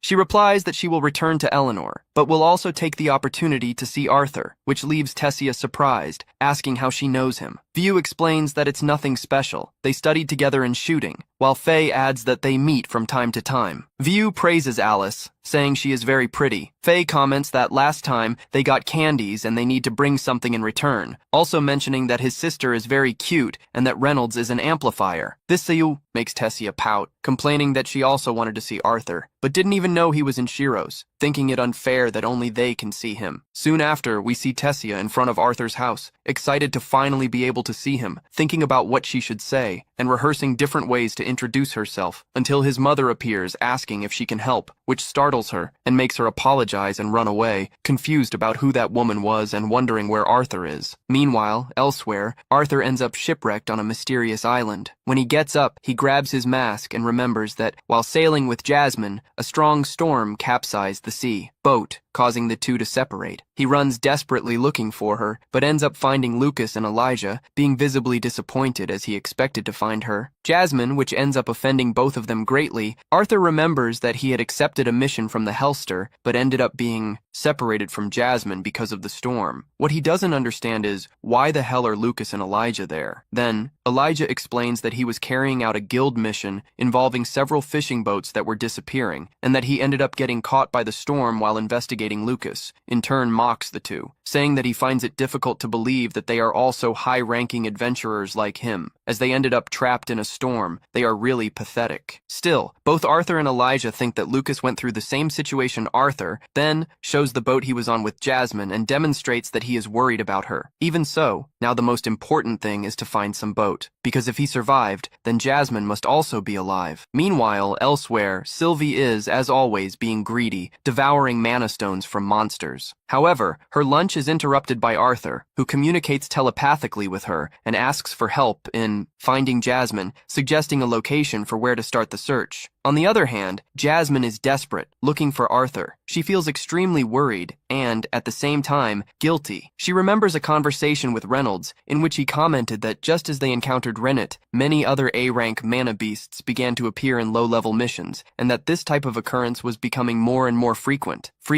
They began to suspect whether the guild was misevaluating the missions, and in addition, the treaty between the three kingdoms was also complicating things a lot. Reynolds raised the hypothesis that someone against the treaty could be causing these incidents. His father sincerely wanted Arthur to stop being an adventurer. However, Jasmine knew that Arthur was unlikely to do this, and Reynolds was also fully aware of this. Therefore, he asked Jasmine, given the current situation, to take very good care of his son. And now she finds herself in this extremely worrying situation. During her search, Jasmine ends up encountering Lucas's guards, who inform her that they were sent by the royal family of Sapin and are worried about the young man, although it seems more like they are afraid of what might happen to them if they don't find him. Meanwhile, Lucas uses his dimensional ring to summon a tent, but orders the others to assemble, since he already did his part by bringing it. Arthur ends up assembling everything, while thinking that even low-level dimensional rings cost thousands of gold coins, reason why he doesn't have one. Soon after, Lucas complains that he is hungry. When Arthur asks if there is no food in his ring, his reaction makes it clear that there is not. The others conclude that the supplies were probably with the guards, so Arthur decides to go fishing, getting a large quantity of fish. Then he tells Lucas to cook, but the boy refuses, claiming that he shouldn't stoop to that. So, Arthur teases, saying that he should be the most skilled at cooking, since he supposedly has the best control of fire magic. With that, Lucas accepts the challenge just to prove his point, but he ends up demonstrating that he doesn't know how to cook fish, and Arthur needs to warn him to stop burning everything, or they would be left without dinner. After several attempts, finally Lucas manages to prepare the fish. He is excited with the result, but is completely ignored by the others. Later, while they are having dinner, Arthur observes the scene and remembers when eating with his family. His thoughts are interrupted by Elijah, and he is surprised to see that Arthur can eat even while wearing the mask. Thus, night arrives, and, in the depths of the island, inside a dark cave, a mysterious creature is revealed. The next day, during breakfast, Arthur comments that while he was looking for food the day before, he took the opportunity to explore the entire island and realized that they are completely isolated. All the other boats are also destroyed,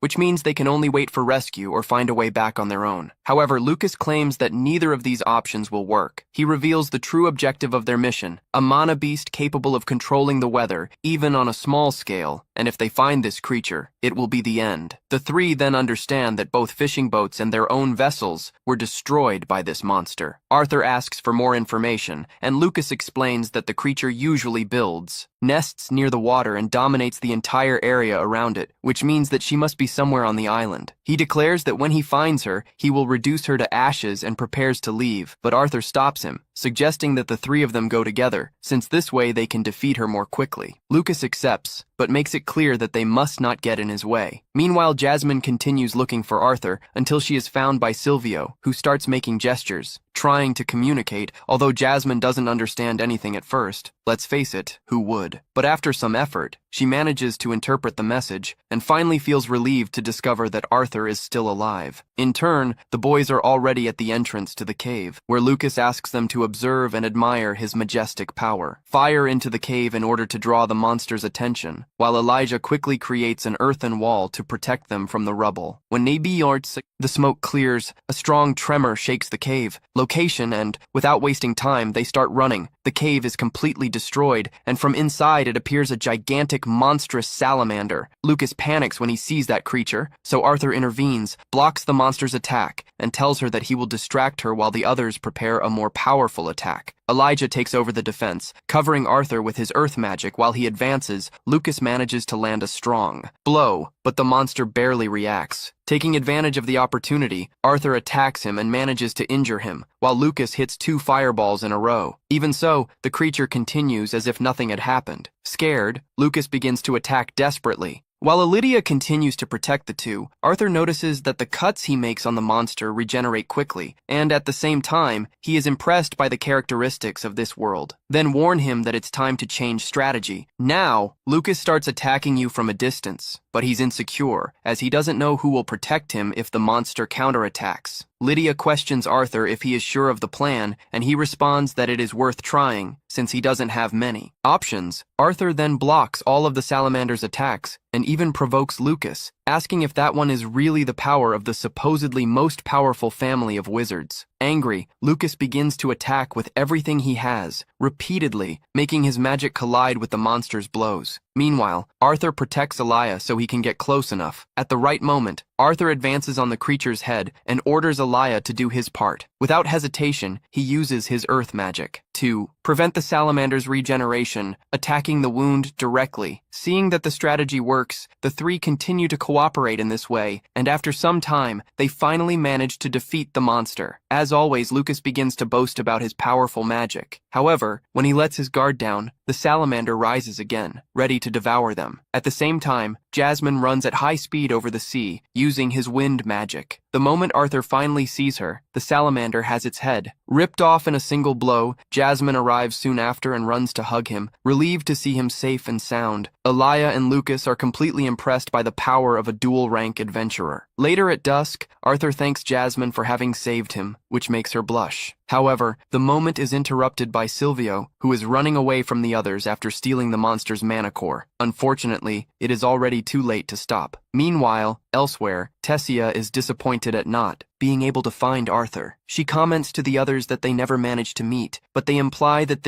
it happens because she is a coward. She replies angrily that it's not that, and decides to prove it, but when she tries to leave, she is interrupted by Fail, who reminds her to pay her share. Before grumbling, she returns, pays, and then goes on her way. Later, upon reaching the entrance of the house, she tries to gather the courage to knock on the door, but is surprised by Reynolds, and, without thinking twice, he runs off. Reynolds realizes that the girl was an elf, but instead of being surprised, he is excited to notice the presence of other races in circulation, which indicates that the treaty is working. However, elsewhere, those who oppose the treaty watch everything as if it were a game, realizing that the mana beasts they are unleashing are fulfilling their purpose. Paper. Still, one of them believes that this is not enough, and states that they need to find a creature powerful enough for the planned day. In turn, after delivering the mission, Arthur comments to Jasmine that it was surprising to see her run like that, and she reveals that she actually learned that from him. She just used her mana on her legs while they were talking. However, they are interrupted by a guy called Browd, a double-ranked adventurer. He tells Jasmine that he is there because he wants to borrow her strength to look for extraordinary treasure. Jasmine approaches to talk to him, while Arthur thinks that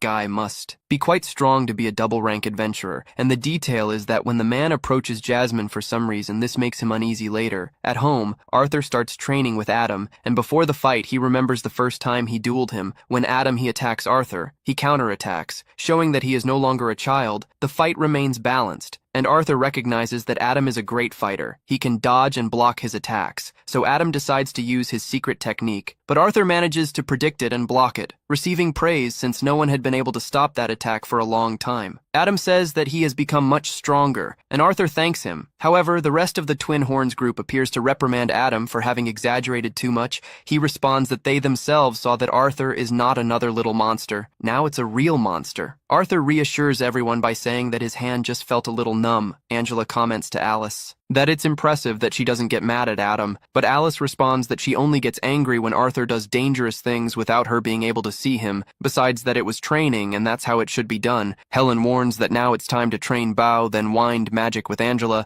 and finally earth magic with Durden. Arthur is grateful for being able to train with double-rank adventurers, and in the meantime Reynolds is a little anxious because would like to participate in his son's training but is meeting with Jasmine, who asks if he knows Broad. Reynolds replies that he is a dual-rank adventurer. Here he always takes on the most important role, dangerous to attract enemy attacks, yet he completed many missions almost without taking damage. They say he is known by several nicknames, and he is a very nice person. Reynold admits that even he would have difficulty breaking Broad's shield. He asks if something happened, and Jasmine says that she was invited to a mission. Reynold thinks strange, since Broad already has his own group. Jasmine also found it strange as she was not the only guest. They suspect that he may have had problems with his previous team, or that the mission be especially dangerous. Jasmine decides to investigate further, and Reynold asks her to take care of Arthur. In the meantime, Arthur is exhausted after training with everyone Reynold approaches, and asks if he has already finished the warm-up, as now it would be his turn. But Alice and Eleanor say that the training is already over, leaving Reynold sad for missing the chance to spend time with his son. Arthur asks about Jasmine, and Reynolds explain that she went out to investigate something. Alice and Eleanor take the opportunity to say that now it's time for Arthur to spend time with them. Meanwhile, Lucas's guards are looking for missions, but they only find average tasks, and Lucas rejects them all as not worthy the recent problems involving mana beasts that killed many adventurers. He gets frustrated because he wanted to complete one big mission before entering Cyrus Academy. At that moment, one mysterious man named Chun appears and asks if he knows Brow, who is recruiting members to explore one high-level dungeon still undiscovered, planning to do it without the guild's knowledge. He claims that, with their power, they would be able to complete it quickly. Lucas shows interest, but his subordinates warn about the danger of accepting missions not approved by the guild. He tells everyone to be quiet and praises Chun, saying that he initially thought he was just another guard, but that he ended up proving useful. Lucas decides to go and apply while Chun smiles mischievously. On the other hand, Arthur accompanies his mother and sister to buy clothes, thinking this is worse than fighting magical beasts. At the same time, Tessia is also in the city, being teased by Faye and Bio for not having the courage to go and see Arthur. Angry, she says that when she becomes queen,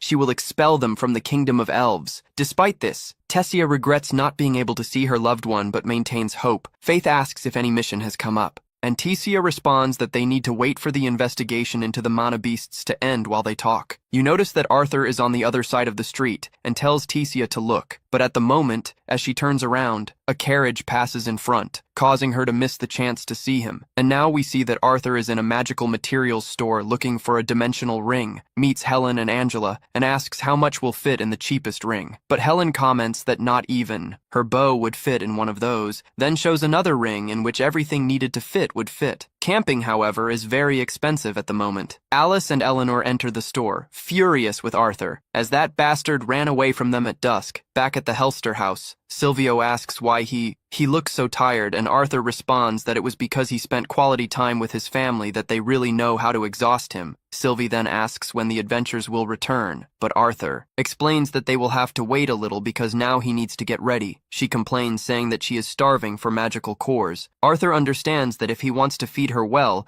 he will have to leave on adventures because buying cores would bankrupt him, yet he remembers that it has been 2 years and that he will only be an adventurer until he can enter the Syros Academy. That is, he is getting closer to fulfilling this promise, and the next mission will probably be the last one. He wonders what Jasmine thinks about this, and goes to find her when he enters the room. Jasmine is embarrassed. Because he sees her in a dress, she tries to compose herself while Alice tells Arthur that that outfit was a gift in gratitude for everything Jasmine did for him, and how Arthur learned to praise women when trying on clothes. He says that Jasmine looks adorable, leaving her even more embarrassed to the point that she runs away later. Arthur asks what she intends to do about the Broad's invitation. Jasmine responds that she honestly shouldn't accept because she found out that he intends to attack a dungeon on his own, that is, without his main group. Yet she realizes that Arthur wants to participate because this is clear in his eyes. Arthur reflects that the right thing to do would always be to avoid danger, but he also recognizes that it was precisely when facing him that he had important encounters, such as when he met Sylvie after the bandit attack and Tessia after saving her. He feels that avoiding danger also means close to the world, so he tells Jasmine that he isn't sure if they should go either, but thinking that this could be the last mission they do together, he wants it to be something more memorable than just collecting herbs. Jasmine remembers that life comes first, but agrees that it would be boring to do something so simple. In the end, they decide to accept the mission. The next day, they say goodbye to everyone before leaving. Reynold asks them to return safely, and they use the portal to reach their destination. Arthur also says goodbye to Sylvie, as she doesn't like damp caves and prefers to go out hunting monsters to feed on in the meantime elsewhere. One hooded man uses dark magic to control one extremely powerful mana beast so strong that not even he can dominate it completely, yet he leaves. Everything ready for his plans to go perfectly. Then we see Arthur and Jasmine going to the mission location. When they arrive, they find Elijah and Lucas already present. One of the adventurers introduces himself as Rednold, a rank increaser. Then Creole, Oliver, and Samantha introduce themselves, all of rank. Arthur realizes that Oliver's stone is the same as the ones his mother put in his gloves. This makes him calmer. Here, it's comforting to have a transmitter in the group. Soon after, he introduces himself as Nut, also a rank increaser, while Jasmine introduces himself as a rank increaser. Shortly after, the group leader arrives. He introduces himself as Browd, another rank increaser. When he notices Arthur and Jasmine's luggage, he asks if they don't have a dimensional ring. They both confirm that they don't. Then, Elijah offers to keep their belongings in their own ring. As there is still space, they accept. With everything ready, it is time to start the mission. The group begins to enter the dungeon. Arthur remembers when Browd was talked to him and Jasmine, explaining that in the deepest level of the dungeon, there was a huge magical stone, a megalith capable of amplifying the power. Magical and provide different types of energy. He said that, therefore, he was gathering skilled adventurers. Lucas and Elijah had recommended the two,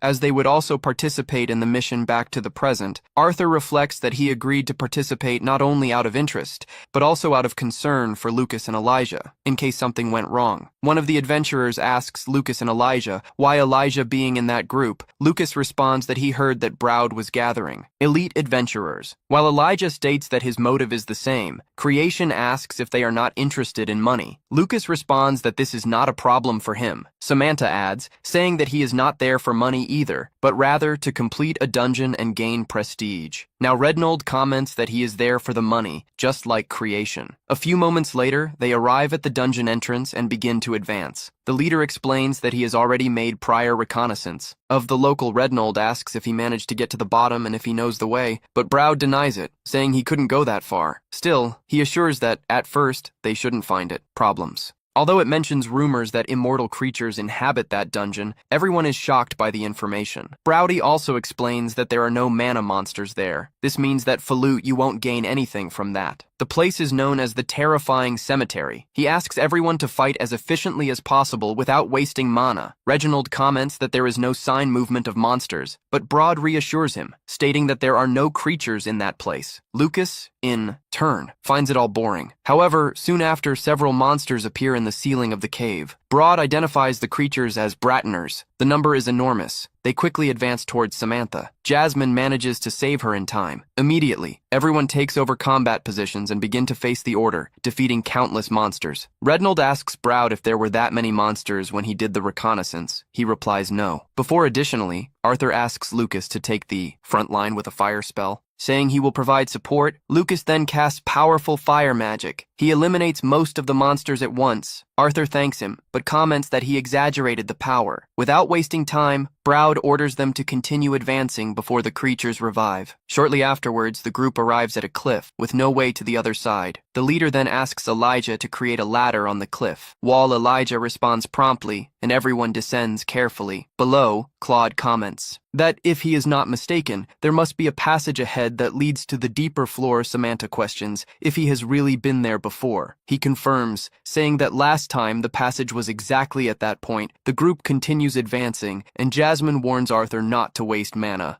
Suddenly, Samantha steps on a rock and activates a trap. At the last moment, Arthur manages to save her. Reginald then questions why Browd didn't warn him about the trap. Surprised, Browd is visibly shocked, stating that the man who hired him never mentioned the existence of traps in that location. He then remembers the conversation with this man. The man offered him a generous reward and asked him to gather several skilled adventurers. When Broad asked about the dungeon, the man ensured that there were no traps. He said that the monsters were no big deal. He only mentioned that they were immortal. Furthermore, he provided a map detailing the path to the deepest floor. He asks the boys to advance carefully. The detail is that, as they advance a little further, they begin to feel an intense heat. He mentions that there is something strange in that place. For his part, Arthur manages to feel that further ahead there is a great pressure. Between the rocks, steam begins to come out, followed by a strong tremor. Reginald asks Bart if he really explored that place before leaving. He doesn't know how to respond, which makes Ray angry. However, at that moment, a huge earthworm appears at the scene. Bakri attacks quickly with his water magic, but the worm escapes. Reginald, in turn, orders Broad to tell the truth once and for all. He confesses that the client told him in complete detail what the dungeon was like and even showed him a map.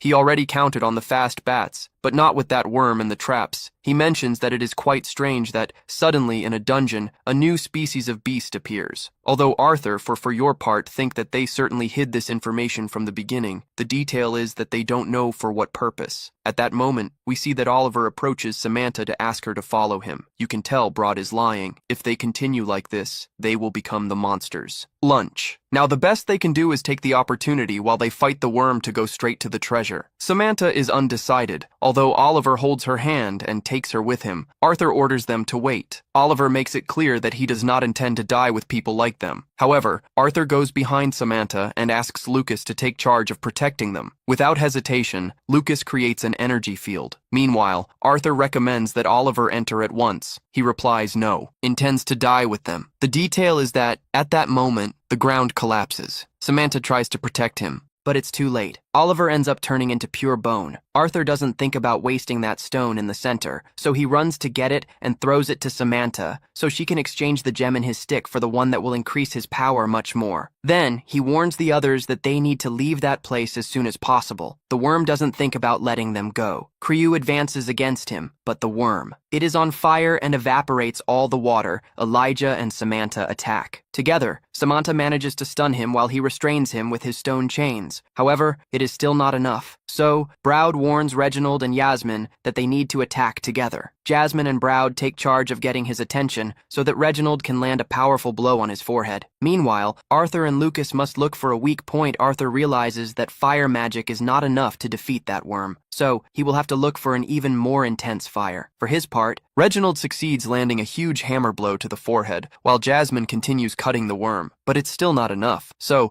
Arthur lights up his swords and charges at him. And now, everyone attacking together manages to cause much more damage. While Lucas continues to tremble with fear, the worm attacks him, but luckily Arthur manages to save him. Jasmine cuts him again. As the worm is not won, it runs away from the place. Broad shouts for Lucas to attack him. However, he is completely terrified, so the worm manages to escape. The boys think that at least this will give them enough time to get out of that place. The detail is that the worm wasn't running away, but rather biding its time until the eruption. Arthur shouts for Lucas to create the force field quickly. However, he is crying in fear. So, with no other options, Arthur jumps to protect him. The lava begins to consume everything, but luckily, the boys manage to protect themselves, with the exception of Brow, who ends up without an arm when protecting Samantha. A while later, Arthur takes charge of cauterizing her wound. When finished, Brow offers one of his sandwiches. He comments that it is delicious, and Crew responds that it is a Clara's recipe. His fiancé Arthur then asks if he wanted the mission reward for opening a bakery with his fiancée. He responds that it's something like that. However, on the other hand, Lucas is arguing with Brow. He only accepted this mission because supposedly the leader was a veteran enhancer of double rank, but now their leader is mutilated and they no longer have a transmitter. Brow responds that if he is like this, it is his fault for not having created the barrier. However, before the situation gets worse, Arthur orders Lucas to calm down and stop blaming himself. Then he comments to Brow that before continuing, he needs to make a decision to withdraw or move on. And if they decide to continue moving forward, you can't keep hiding things, because the worst thing in a dungeon is not trusting the leader. This audio confesses that he had lied when saying he explored that dungeon. He was just based on the information his client gave him. He comments that he has not yet paid the price for putting them in that situation, but begs them to let him continue, as it will probably be his last mission, and hopes to allow her to go until the end. Jasmine recommends aborting the mission. Samantha scolds her, because with her arm like that, it's impossible. Brain promises that it won't be a burden. However, given the situation, both trying to go back and forward is hell. So, in the end, Arthur agrees to continue. Brain guarantees that that mana stone really exists. So, without further ado discussion, they decide to move on. Although before proceeding, Brown suggests that Arthur be the leader of the group. Despite all the unexpected situations, he always remained calm and handled everything in an appropriate way, admirable way. This makes him a natural leader. In the end, Arthur accepts further. Ahead, they arrive at a huge door. Brown warns him that as far as he knows, behind it is the deepest level. Without losing time, the boys open it. When they see a huge clearing above those caves, they ask themselves, what the hell is this place? Error 500. Server error. 1500. That's an error. There was an error. Please try again later. That's all we know. With this temperature, after walking for a while, the boys get lost. Quickly, Note realizes that they are seeing hallucinations. They see double doors or flowers that they had already seen before. They feel error 500. Server error 1500. That's an error. There was an error. Please try again later. That's all we know. To now retreat, including Yasmin. She then asks what the hell they are, saying and asks them to retrain. Meanwhile, Arthur realizes that the boys are falling into the desires that the mist gives them. See? At that moment, he ends up seeing his fiancée, Clara. Without thinking, he runs after her, commenting that he knew she hadn't died. Arthur asks him to stop, although he just ignores him and continue on your way. At that moment, a kind of vines begin to appear, although the boys don't notice it. He and Arthur are in charge of bringing them back to their senses. They ask Samantha to create a barrier to protect them from the mist. By covering themselves with it, the boys manage to regain clarity. Arthur asks Yasmin to open a path with her magic. Hesitate, she conjures a powerful typhoon, blowing away all the fog from her path. As she does so, the boys realize that they are being surrounded by some vines. Its turn, Brad ends up losing his mind, fighting imaginary mana beasts. When he sees the vines, he shouts that he doesn't think about losing against a plant. After all, he is a double-level enhancer. The detail is that he is out of his mind. Arthur is worried when he sees that Brad is losing his reason, so he orders Samantha to cover Lucas so that he can burn the plants without wasting time. Lucas uses his flames to incinerate them all. Unfortunately, his magic has no effect, and, as usual, he panics. Arthur orders Reginald and Elijah to cover the rear, while he and Yasmin will fight their way through. They advance, cutting the vines that cross their path. However, they regenerate very quickly, understanding that this way they will achieve nothing. Arthur cuts the vines with his swords wrapped in flames. He burns them completely, achieving a very effective attack. In turn, Jasmine uses her wind magic to cut the vines. Creepers too. Arthur makes it clear that he will be responsible for protecting everyone so that they return alive. Although I think Chris is already dead, Lucas just complains when he sees Arthur's talent. He takes charge to prevent BR from ending up with San Pedro. Unfortunately, Samantha is at the limit. So, Lucas takes his place and uses his flames to burn all the vines. The fire spreads quickly. Arthur noticed that these branches are covered with water. Therefore, they cannot be burned completely. This means that their roots must be very deep, absorbing a large amount of water. Somewhere he asks Samantha to try to control the water from the vines. When she tries, she manages to stop the regeneration. However, she is very tired. So, Arthur reassures her before she falls. Some time later, as they reorganize themselves, Arthur tells them that they need to go get Creel to get out of that place as quickly as possible. Although Lucas just complains, asking why leave if everything was going according to plan, he starts complaining about the fact that, supposedly, they are veteran adventurers. He just decided, participate because I believed they were good. This martyrdom? Lucas. Someday you will suffer, brother. Someday you will suffer. Jasmine approaches Reginald and asks who Clara is. Meanwhile, Arthur orders Lucas to keep quiet. Reginald tells Jasmine that Clara was Creel's fiancée. He explains that she was killed. In a dungeon, Creel's motivation for going to that place was to fulfill the dream he had had with her. He is his friend, so he also wanted to help him fulfill his dream, just like Brout. Unfortunately, at that moment, the fog begins to spread again. Arthur orders Lucas to use a more powerful fire to evaporate the water and slow down the regeneration of the vines. The boys counterattack, but just at that moment, a huge figure appears. Samantha falls in fear when he understands what they are facing. Jasmine mentions that she has only heard about these things in books, and that what they are facing now is the guardian spirit, Elderwood, a rank S brawl monster, in turn, still out of your mind. The boys are shocked to see that Creo is trapped inside that monster. Without thinking, Brout advances against him, but with a simple blow, he is thrown away. Reginald also advances against the monster, covering himself in rock armor. Arthur shouts at him not to do that, because they are no match for that thing. And indeed, Reginald is also thrown away. In turn, Lucas does more than shake. As usual, Jasmine catches Arthur and tells him that they both need to leave that place, but he responds, "What will we do with the others?" She makes it clear that she already knows it's impossible save everyone. Arthur remembers that he promised that everyone would leave that place. However, Jasmine responds that she made a promise to her family and needs to keep it. Monster does and undoes like nothing. When seeing all the chaos, Arthur tells Jasmine that they will leave that place, but they won't do it alone. Without hesitation, he jumps to protect Samantha. He orders Elijah to cover Brad, who is quite schizophrenic, and they can't leave him alone. The priority is to get out of that cave through the entrance. When covering him, Jasmine catches Brad and quickly avoids the vines. While Arthur understands that if they don't get rid of the main body, there is no point in cutting the vines, the detail is that the enormous amount of water flowing through that monster's body is impossible to stop. Extract with Samantha's magic. So, he resorts to calcining the monster, using his thunder magic. After connecting several consecutive blows, he manages to collapse it. He himself is impacted, but warns that this isn't over yet. In an instant, the vines reach Arthur. Lucas continues to complain that none of this should be happening, as the monster quickly begins to capture one by one all the boys. Arthur, desperate, shouts for Lucas to attack the vines with all his power, but this useless man is terrified. Before being sent with St. Peter, Arthur takes charge of protect him, but then runs to protect others. Meanwhile, Lucas begins to think that he is not like that. He is more noble than anyone, and does not intend to die in that place. His look changes, and he advances towards Arthur, who, upon seeing his look, thinks he knows someone with a similar look. Lucas points his staff at him and says he needs to survive and become the wizard.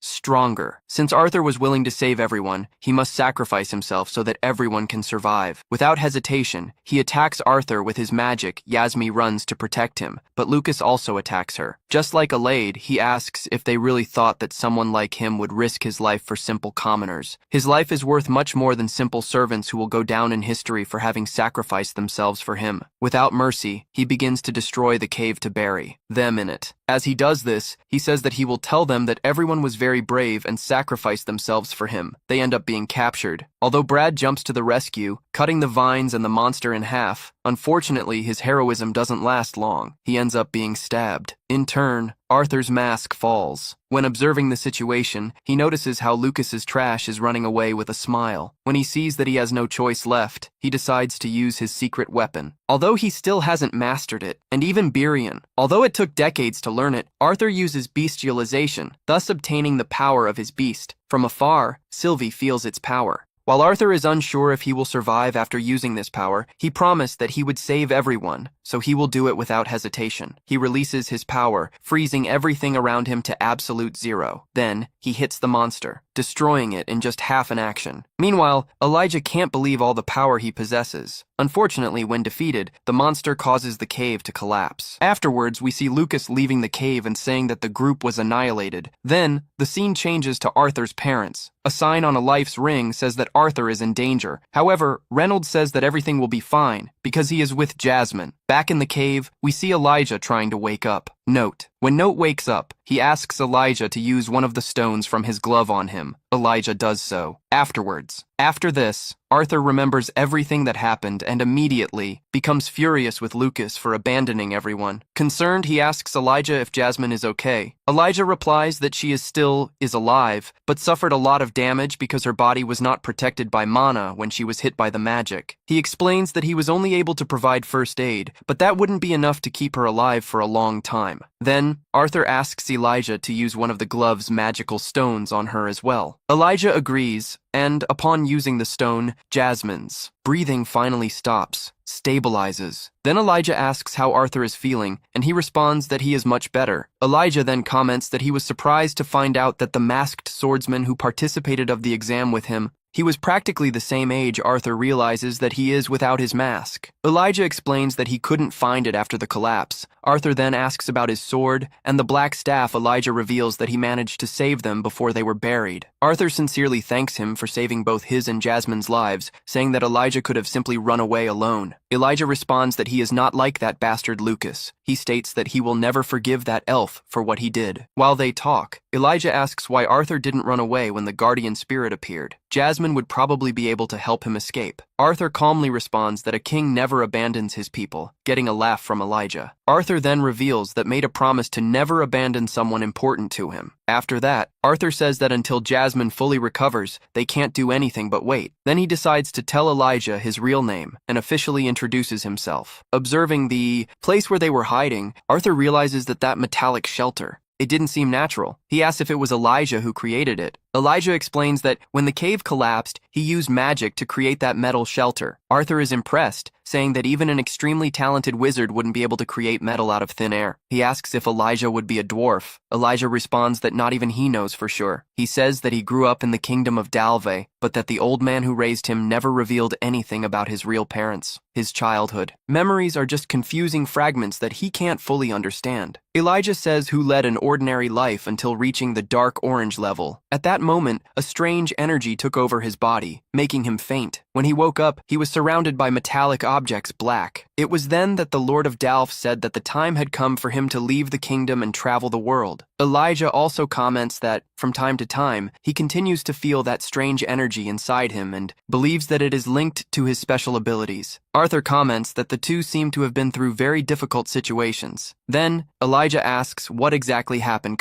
During the fight against the Guardian, Arthur used a technique that Elijah had never seen before. He decided to reveal the truth. He explained that it was an enlarger capable of manipulating the 4 elements, as well as of possessing the very rare attributes of ice and lightning. Elijah was completely shocked by the revelation, but he soon commented that the mark that appeared on Arthur's body and the change in hair color did not seem to be part of these elemental magics. Then, Arthur revealed another even greater secret. He was also a beast tamer. What Elijah saw during the battle was the release of will of the beast. Elijah was even more surprised and asked how old Arthur really was to have so many absurd abilities. Arthur took another magic stone and used it on Jasmine. Finally, after all that suffering, she slowly began to open her eyes. She threw herself at Arthur, apologizing for not being able to protect him, but Arthur said it was okay. Elijah then made the cave, and they left. Arthur asked him if anyone else survived. He commented that Reginald and Broad were already dead when he defeated the Guardian. Then Arthur asks about Samantha. He already says that just before he collapsed, he managed to wrap her in a shelter, but she seemed quite weak. Elijah then uses his magic to look for her, Samantha. A little later, he manages to find her. When they arrive at the place, Arthur finds her mask. Elijah undoes the shelter, and inside, he finds Samantha still alive. Elijah thinks about using magic to get the vines off his leg, but Arthur says they're in no condition. The place starts to collapse, and they run. When they get to the door, it's covered in ice. Elijah has no more mana to remove it. Then, Arthur wakes up with his sword. They enter the cave and start going back. Halfway there, some mana beasts appear and they hide, while they continue heading towards on the way out. As they are running, Jasmine notices that the place is getting wet. Arthur thinks that if there was enough water to keep that guardian, they are screwed. At that moment, the water starts rising very quickly, but thanks to a magical device, they manage to keep breathing underwater and end up being dragged by the current.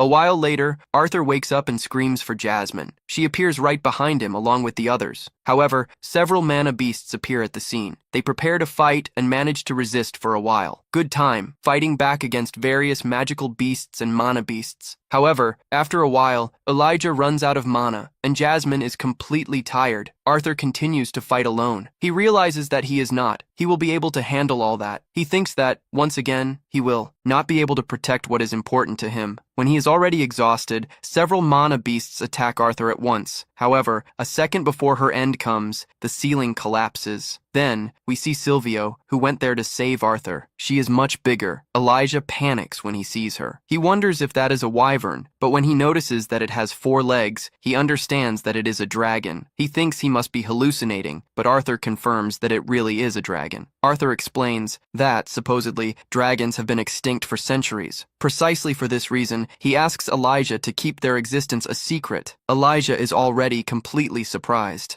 Upon discovering that Arthur, at just 11 years old, can manipulate the four elements, in addition to two special attributes, and to make things even worse, he has a dragon as a companion. Even so, Arthur reaches out to Elijah and asks him to accompany them. Without wasting time, Silvio takes charge of getting them out of that cave once and for all.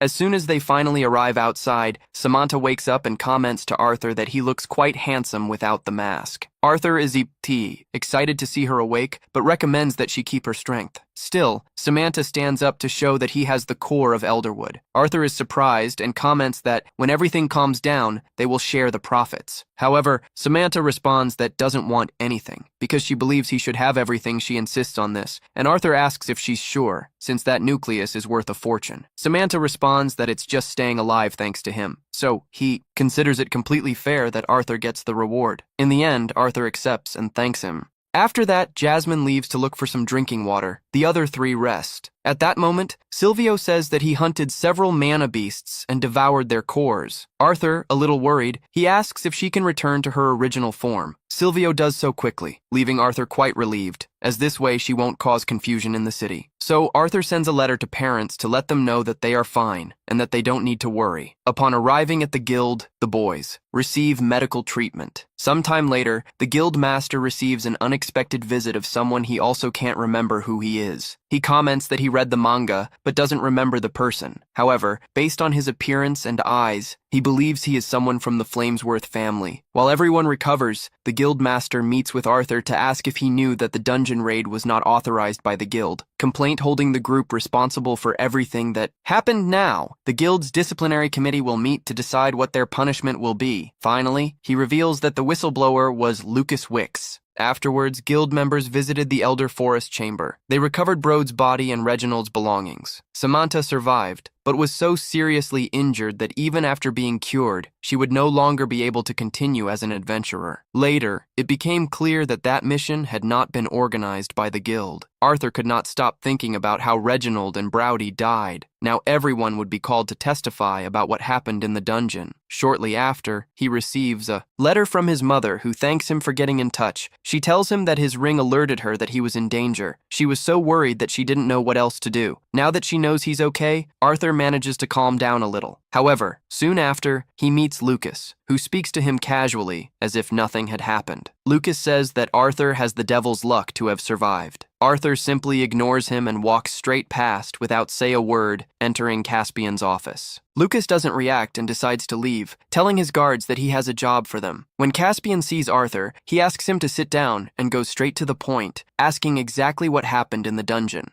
I'd like to hear your side of the story. As Arthur begins to explain everything, Jasmine wakes up in the infirmary. She immediately looks for him. She only finds a woman from the guild in the hallway, who informs that Arthur is talking to Caspian at that moment. Without hesitation, Jasmine runs to see them too, but the woman stops her and explains that she doesn't need to go because she isn't being held responsible for what happened. Meanwhile, Arthur tells Caspian that after being attacked by a giant worm, he lost an arm. He was named leader of the group. Caspian then explains that, according to Lucas's testimony, during the battle against the Elder Woods, Arthur would have used Reginald as a distraction to escape with Jasmine. Supposedly, Lucas would also be sacrificed, but managed to escape alone. Caspian makes it clear that he understands that this is just Lucas's claim, and that he also intends to talk to Elijah about what happened. As they talk, Jasmine runs through the forest to find Sunil, wanting to know if his father told him what happened. Sunil just asks if she is okay. It seems like she has been through a lot, and clearly she is still recovering. Jasmine confirms that she is fine. Sunil responds that he is happy that she has made good friends, including the Twin Horns, Arthur, and Elijah. After that, he asks that Jasmine take care of herself before you leave. Meanwhile, Lucas finds Elijah and comments that he seems to be doing well enough, which means that Caspian will also interrogate him. Samantha is too incapacitated to speak. Jasmine, being a Flamesworth, does not need to testify. This leaves only Elijah. Lucas then warns him that he needs to state that Note was responsible for the death from Broad and the others. Elijah immediately asks if he has gone crazy, making it clear that he would never agree to that. Lucas then says that he hates doing that, but that he will have to make sure Elijah can speak. Just like Samantha, Lucas's guards immediately draw their swords and rush Elijah without hesitation. situation, forcing him to defend himself against 4 men. Elijah fights at his best possible, but soon begins to be overwhelmed. However, before the situation can worsen further, the guards suddenly freeze in place. Noticing that something seems different, Lucas doesn't understand anything. He just complains, asking what they are doing. Just then, a sharp sword flies past his head. Cutting his ear, the sword is stuck in the tree right behind him. Lucas freezes when he sees Arthur looking at him, surrounded by a terrifying aura. Nervous, he orders his guards to do something. Remember how much you pay them. Despite the screams, the guards are completely unable to move, so Lucas just remains there, overcome by fear. While the blood drips from his ear, Arthur approaches slowly. Without saying a word, Arthur creates a fireball in his hand. However, Caspian quickly arrives and stops him, saying that he needs to let the investigation take its course. Arthur simply stops, calmly retrieves his sword from the tree and claims that his hand just slipped. Lucas remains completely terrified and leaves with his guards as soon as Caspian orders him to seek treatment in the infirmary. When they are alone, Caspian tells Arthur that he needs to understand the situation he is in. That kind of provocation is not wise. Arthur responds that he doesn't understand why he shouldn't act that way. Since he has enough power to erase Lucas from existence, the Wicks don't even know his true identity. Of course, to him, it looks like Caspian is trying to convince him to let Lucas get away with it. Then, Arthur asks with a frightening expression if Caspian really believes he is strong enough to protect Lucas from him. Caspian clearly feels intimidated by that intense look. He even wonders how many beasts Arthur has killed, or even if he has killed people. Arthur's still waiting for an answer. So Caspian clarifies that he is doing it for his own good. Believe it, Arthur or not. After all, even if the Wicks don't know who he is, if something happens to him, Lucas, they will act. They will probably go after not only Jasmine, but also the current and former members of the Twin Horns. Therefore, Caspian advises Arthur to avoid any extreme action until possess strength enough to protect everyone he cares about. Later, Arthur and Lucas appear before the Adventurers Guild delegation. The president declares that the responsibility for entering the Tomb of Terror without the Guild's authorization, as well as for the multiple deaths in the battle against the Elderwoods, it falls to Note Wargmentor based on the allegations of Lucas Wykes. With the death of the group's original leader, Roald Leyden, there is now a discrepancy between the testimonies of Lucas Wykes, Note Wargmentor, and Elijah Knight. In light of this, and after debating the matter with this delegation representing the Adventurers Guild, the president officially announces the conclusions of the investigation. He declares that Lucas White will be stripped of his position as an A-rank spellcaster. Furthermore, he is prohibited from re-registering as an adventurer until the guild deems it appropriate. Lucas just smiles, because that was exactly the punishment he expected. He's sure that his father will find a way for him to get the permit again. Shortly, the president asks him to hand over his adventurer's license. Lucas obeys without difficulty. Knowing that soon will join the academy and won't need it for some time, Arthur clearly realizes that the punishment is nothing more than an act, but he remains silent until the president turns his attention to him. The old man stares at him for a moment, questioning if this really is the boy he defeated alone, an S-class mana beast. He then declares that, due to Arthur's clear animosity towards the accuser and the entire Wicks family, he will enforce the following penalties on behalf of the Guild of Adventurers. First, while Lucas is attending the Zyros Academy, Arthur will be prohibited from entering its premises. Arthur immediately protests, saying that he cannot accept that, because Lucas was the one who betrayed the entire group, and in fact, he shouldn't even be punished in that mild way. The president interrupts him and clarifies that the decision has already been made. There is no room for discussion. On the contrary, he should consider himself lucky that they didn't confiscate his adventurer's license, as they took into consideration the circumstances of the case. Of Lucas and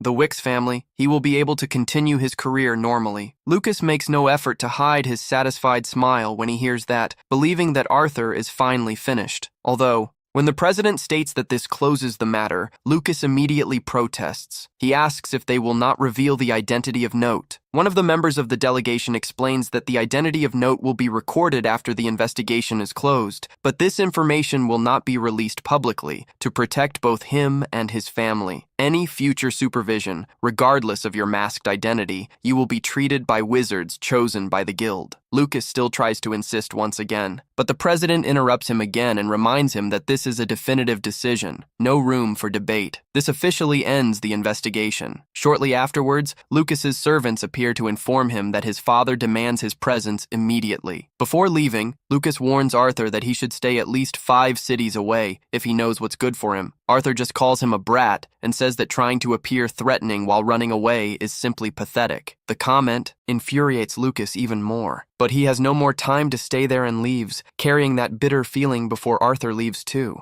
The president stops him. He asks him to accompany him, as he will show him the way out of the funds. When they are alone, the president sighs and asks if that farce was enough to satisfy him. Arthur admits that his performance was quite convincing and thanks him for his cooperation. The old man replies that he doesn't need to thank him, clarifying that he didn't do that for Arthur. He just hopes that he doesn't cause any harm. More problems. Even so, he comments that he doesn't understand why. Arthur believes he will be able to hide his secret from the family for a long time. Arthur calmly responds that he is much more cautious than what it looks like, so that won't be a problem. The president simply pulls a book from the shelf, revealing a secret passage. He comments that perhaps there will come a day when he will need a favor from him. Arthur admits that he seems wise enough to know whose side he will take when that moment comes, but he says he will remember it. The president just watches Arthur leave, realizing that Caspian he was right. Arthur really is a scary thing. Arthur knows that in the end, Lucas ended up acting exactly as he expected from a Wix, but still, he's sad that he exists now. That break between them. Excited, she asks if everything is finally over and if they can now go home. Arthur manages to catch his breath and replies that everything is resolved. So, you can now leave. Jasmine and Elijah were also waiting for him outside. The 3 of them head together towards the gates. A sad expression. Elijah comments that once they cross those gates, each one will follow a different path. At that moment, Arthur remembers that Elijah is not from Sapim and says that, if he is not busy, he could stay with them until classes start. Eladia clarifies that he does not intend to study at that academy, but Arthur remembers that he himself had already said that one of the reasons for working so hard as an adventurer was to gain notoriety and fame. Study at Zeros Academy would only help with that. Claudia asks if Arthur really believes that the best magical academy on the continent would accept someone like him. Maybe he can even pass the entrance exam, but he would still need a huge amount of money and connections to actually get in. Arthur puts his arm around his shoulders,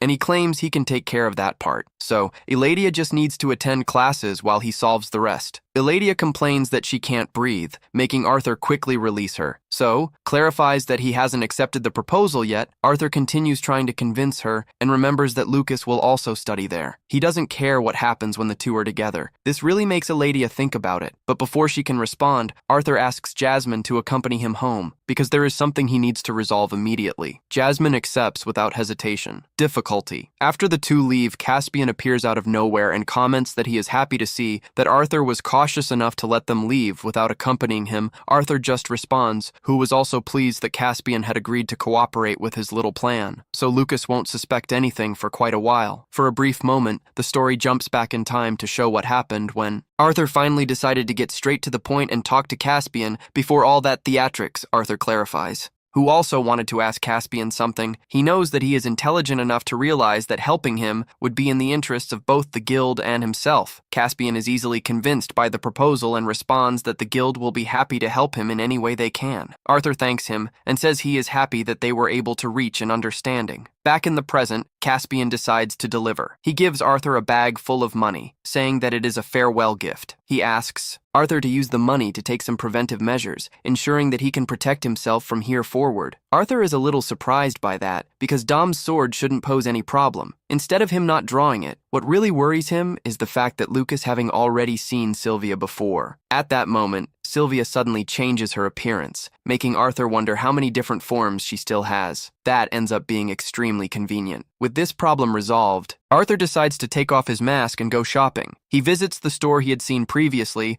and informs the salesman that his father sent him to buy a ring, dimensional, that would serve. On his thumb, the man warns that something like this wouldn't come cheap, but immediately, he is shocked. He falls silent when Arthur shows the bag full of money. Arthur finally manages to buy the ring, although he feels a small pain in his heart when he realizes that almost all of his gold coins were spent on this. When he finally gets home, Eleanor welcomes him with a hug, accompanied by tears. She says she was very worried. His parents are also happy to see him. Well, Alice comments that she is happy that he returned home safely. Arthur responds with a smile and apologizes for making her worry all the time. The warm meeting ends up being interrupted by Vincent, who apologizes and says that they also expected to receive the own son back home. Everyone decides to have a meal while they talk. When he asks about Lilia, Vincent replies excitedly that she is already at the gym. Zeros changes the subject and admits that she was shocked to hear that Arthur defeated Elder Woods' guardian. Spirit, Reynolds comments that Arthur must be even stronger now and then confesses that he was stuck in the internship Deep Orange since leaving home. He has tried to meditate and purify his soul on numerous occasions, but he has failed to make any progress. Arthur so decides to give him the mana core of the beast from the Elder Woods, asks him to try use it because he believes that it can help him overcome the block that prevents him from reaching the next stage. He himself has already reached the light orange stage. Both Vincent and Tabitha have not. They manage to hide their shock upon hearing this. Reynolds finally decides to accept the mana core. Although he asks Arthur not to sulk the next time they train together, Arthur happily accepts the deal, hoping that the Elder Woods mana core will help his father become even stronger than he already is. Meanwhile, we see the mysterious man from before exploring the Elder Woods cave after everything that happened. Sometime later, while Eladia was taking a shower, Arthur entered the bathroom without warning. He went to bring her some pajamas. Eladia immediately panicked. She tried to warn him that she was completely naked. Arthur, however, didn't seem to mind at all. He called her princess and told her to calm down, as there was so much steam in the room that it would be impossible to see anything. Mask, Arthur commented that a lot had happened over those 2 years. Silvio agreed, saying that they had both grown a lot. Shortly afterwards, Elijah left the bathroom. Arthur then he got ready to take a shower as well. Elijah asked where he had been, since he had been away for a long time. Arthur explained that he needed to resolve some matters with the help of Uncle Vincent, who had also talked to him about getting financial assistance for his Kairos Academy fees. Later that night, when it was time to sleep, Elijah decided to talk just before falling asleep. He asked Arthur if he thought they would learn all kinds of things when they entered the academy. In the end, it was considered the best magic academy in the world. Continent Arthur replied that, at least in technical knowledge, they probably already knew more than most first-year students. Curious, Elijah asked if Arthur had ever thought about what he would do about Lucas, since he would also be studying at Lucas. Academy Arthur explained that even if she took revenge on him, she probably couldn't bear the consequences of the powerful Wicks family. Therefore, her priority was simply to become stronger. Arthur said he was surprised to see that Elijah had built a barrier of pillows between them. The bed was clearly divided by a row of pillows to keep certain distance. Elijah explained, completely awkwardly, that sleeping in the same bed was too strange and that he had to do that. Noticing his embarrassment, Arthur decided to tease him. He asked if he would have preferred it to be a girl. Elijah immediately hit Arthur with a pillow to make him shut up. Finally, the two decided to sleep. The next morning, Vincent looked for Arthur to inform him that he had contacted a friend of his early on. Since Arthur had mentioned that he wanted to talk to an inventor, Vincent explained that this friend was called Gideon and that he was just the person he needed. From the aquatic mana beast from that mission he had previously carried out, Vidian was a renowned researcher. He was probably the most talented inventor and engineer in Curious Toad Vincent. He asked if Arthur intended to get anything from him. Arthur simply replied yes, without mentioning that, in fact, what he wanted was a birthday present for Eleanor. At that moment, Reynolds entered the room and asked Vincent if he really should be standing there, as he didn't have a meeting scheduled for. That morning, Vincent had completely forgotten about it. Panic ran away. Immediately after he left, Arthur asked his father how his training was going. Reynolds replied that he had officially reached the orange stage. Despite an addition, he removed the core of the beast that Arthur had given him and showed that it remained completely intact. He explained that the core had not disintegrated after absorbing the mana, the core back, without saying anything, but he realized that there was something strange happening. When analyzing the inside of the core, Arthur suddenly saw a pair of eyes watching him in the darkness.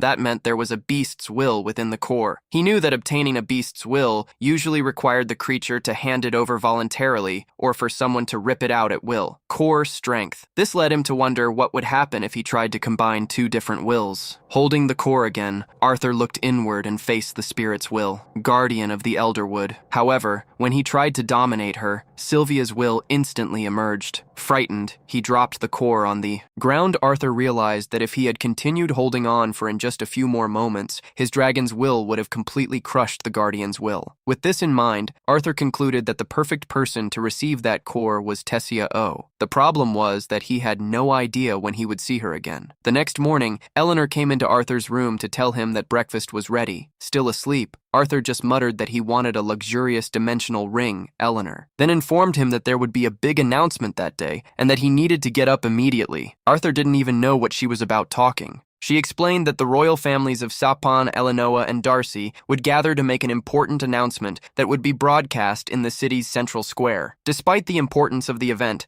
she simply continued sleeping. Eleanor realized that words would no longer be enough to wake Arthur up. Without hesitation, she jumped on top of him and hit him with an elbow, forcing him to wake up at once. While trying to catch his breath, Arthur complained that she was already too big. To continue doing that, Eleanor simply ignored the observation and told him to get ready soon and go downstairs for breakfast. As soon as she left the room, Arthur was wondering where she had inherited that violent side from. After breakfast, the two headed to the town square, city, accompanied by Vincent. During the way, Elijah said that, while Arthur was meeting with the inventor, he intended to stroll through the city's shops. Arthur was surprised to discover that Elijah had enough money to go shopping. Elydia replied that she simply saved the money she earned exploring some hills, unlike some people. Taking the hint, Arthur quickly changed the subject. He asked Sylvia to accompany Elydia during her shopping. When they finally arrived at the place, Vincent knocked on the door. An old man's sinister appearance, called Rems, appeared to inform them that Guidon was absent at that moment. However, his expression completely changed upon recognizing Vincent. He politely invited them to enter. When Rems opened the door, an extremely tired-looking man emerged from a pile of clothes scattered on the floor. He began to complain, saying that he had ordered no one to go let in. Upon seeing Vincent, Guidon's attitude changed immediately. He asked if Vincent had come to interrupt him again. Vincent replied that he had already informed Guidon about his visit, explained that he was increasingly irritated with people lately, mainly because the royals had been sending dozens of messengers over the last year to pressure him into finding a way of undertaking long-distance sea voyages. Arthur was intrigued by this, but Guidon immediately shouted that it was none of his business. Arthur cordially introduced himself and commented that Vincent had told him everything about his talent. Extraordinary Guidon took a look at Vincent and remembered that he wasn't looking for students or apprentices. He wanted to know why that child was there, Arthur, so he explained that he had an interesting idea for an invention. He heard Guidon mention the problem of sea travel. Deciding that it would be quicker to show than explain, he took the paper and began to draw his concepts. Guidon approached, stating that no child could solve a problem that even he could not solve. Before he even finished the sentence, his eyes widened as he observed the drawings. Shocked, he asked where Arthur had gotten it from and if it could really work. The idea presented described a machine that would not depend on mana as fuel, but rather on steam generated by common resources to move an engine. Despite being impressed,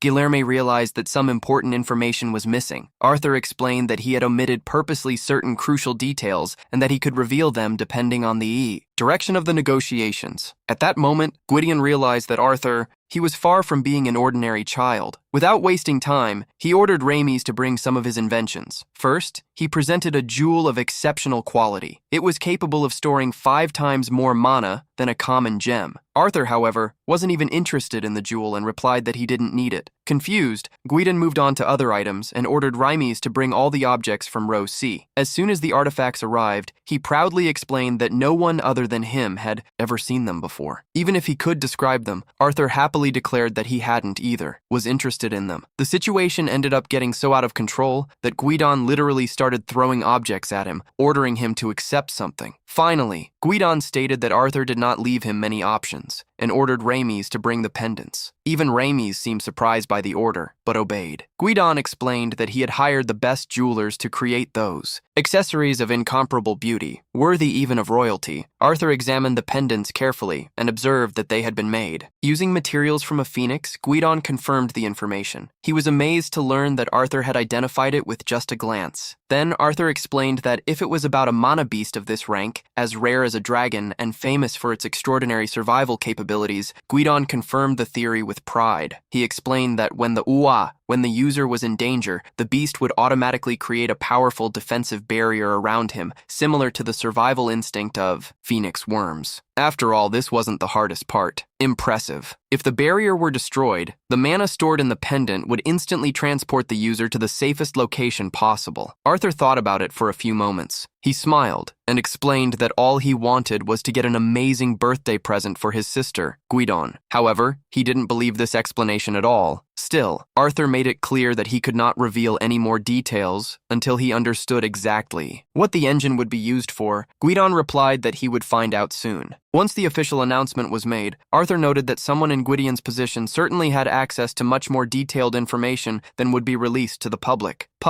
Therefore, I preferred to listen to the complete version Gwydion's side, realizing that he was running out of options. He then revealed that, at some point in the previous year, the existence of another continent besides Decat and Vincent was surprised to discover that the rumors were true. He had already heard comments from people linked to royalty, but had never certainty. Until that moment, Arthur asked if there was concrete evidence. Gwydion replied that only a mad scientist would make a statement of that magnitude without evidence. According to him, 2 or 3 years before, a bird-like mana beast, completely unknown in Decaton, had been found. An adventurer eventually came across that animal and realized that it carried an extremely complex device attached to the body. He explained that it took almost a whole year to decipher the function of that device. The conclusion was inevitable: the place of origin of that creature. It must have housed powerful magicians in numbers. It had very advanced technology or magic. After the end of negotiations, Arthur returned to the city alongside Vincent. Now that he knew the truth, Vincent commented that this had all started simply because Arthur wanted to find a special gift for Eleanor later.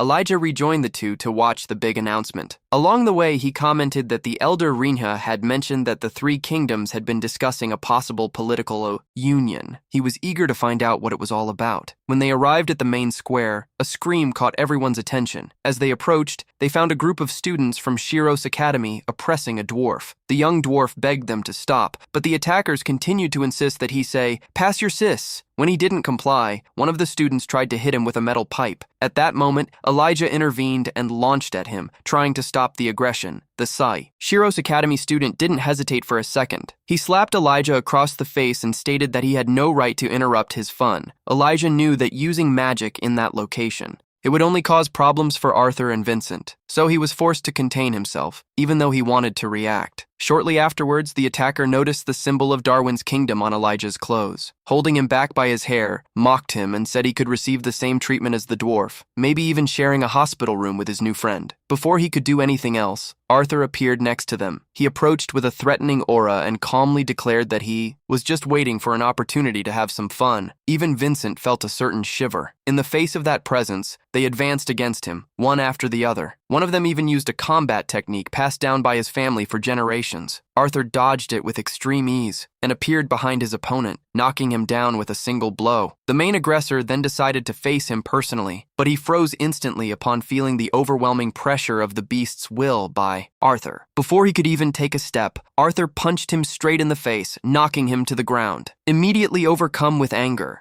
he decided to break the Academy's rules. He launched a spell at them with all his might before the attack could reach Arthur and the others. A magical barrier suddenly appeared in front of them. The magic had been conjured by a mysterious black-haired girl.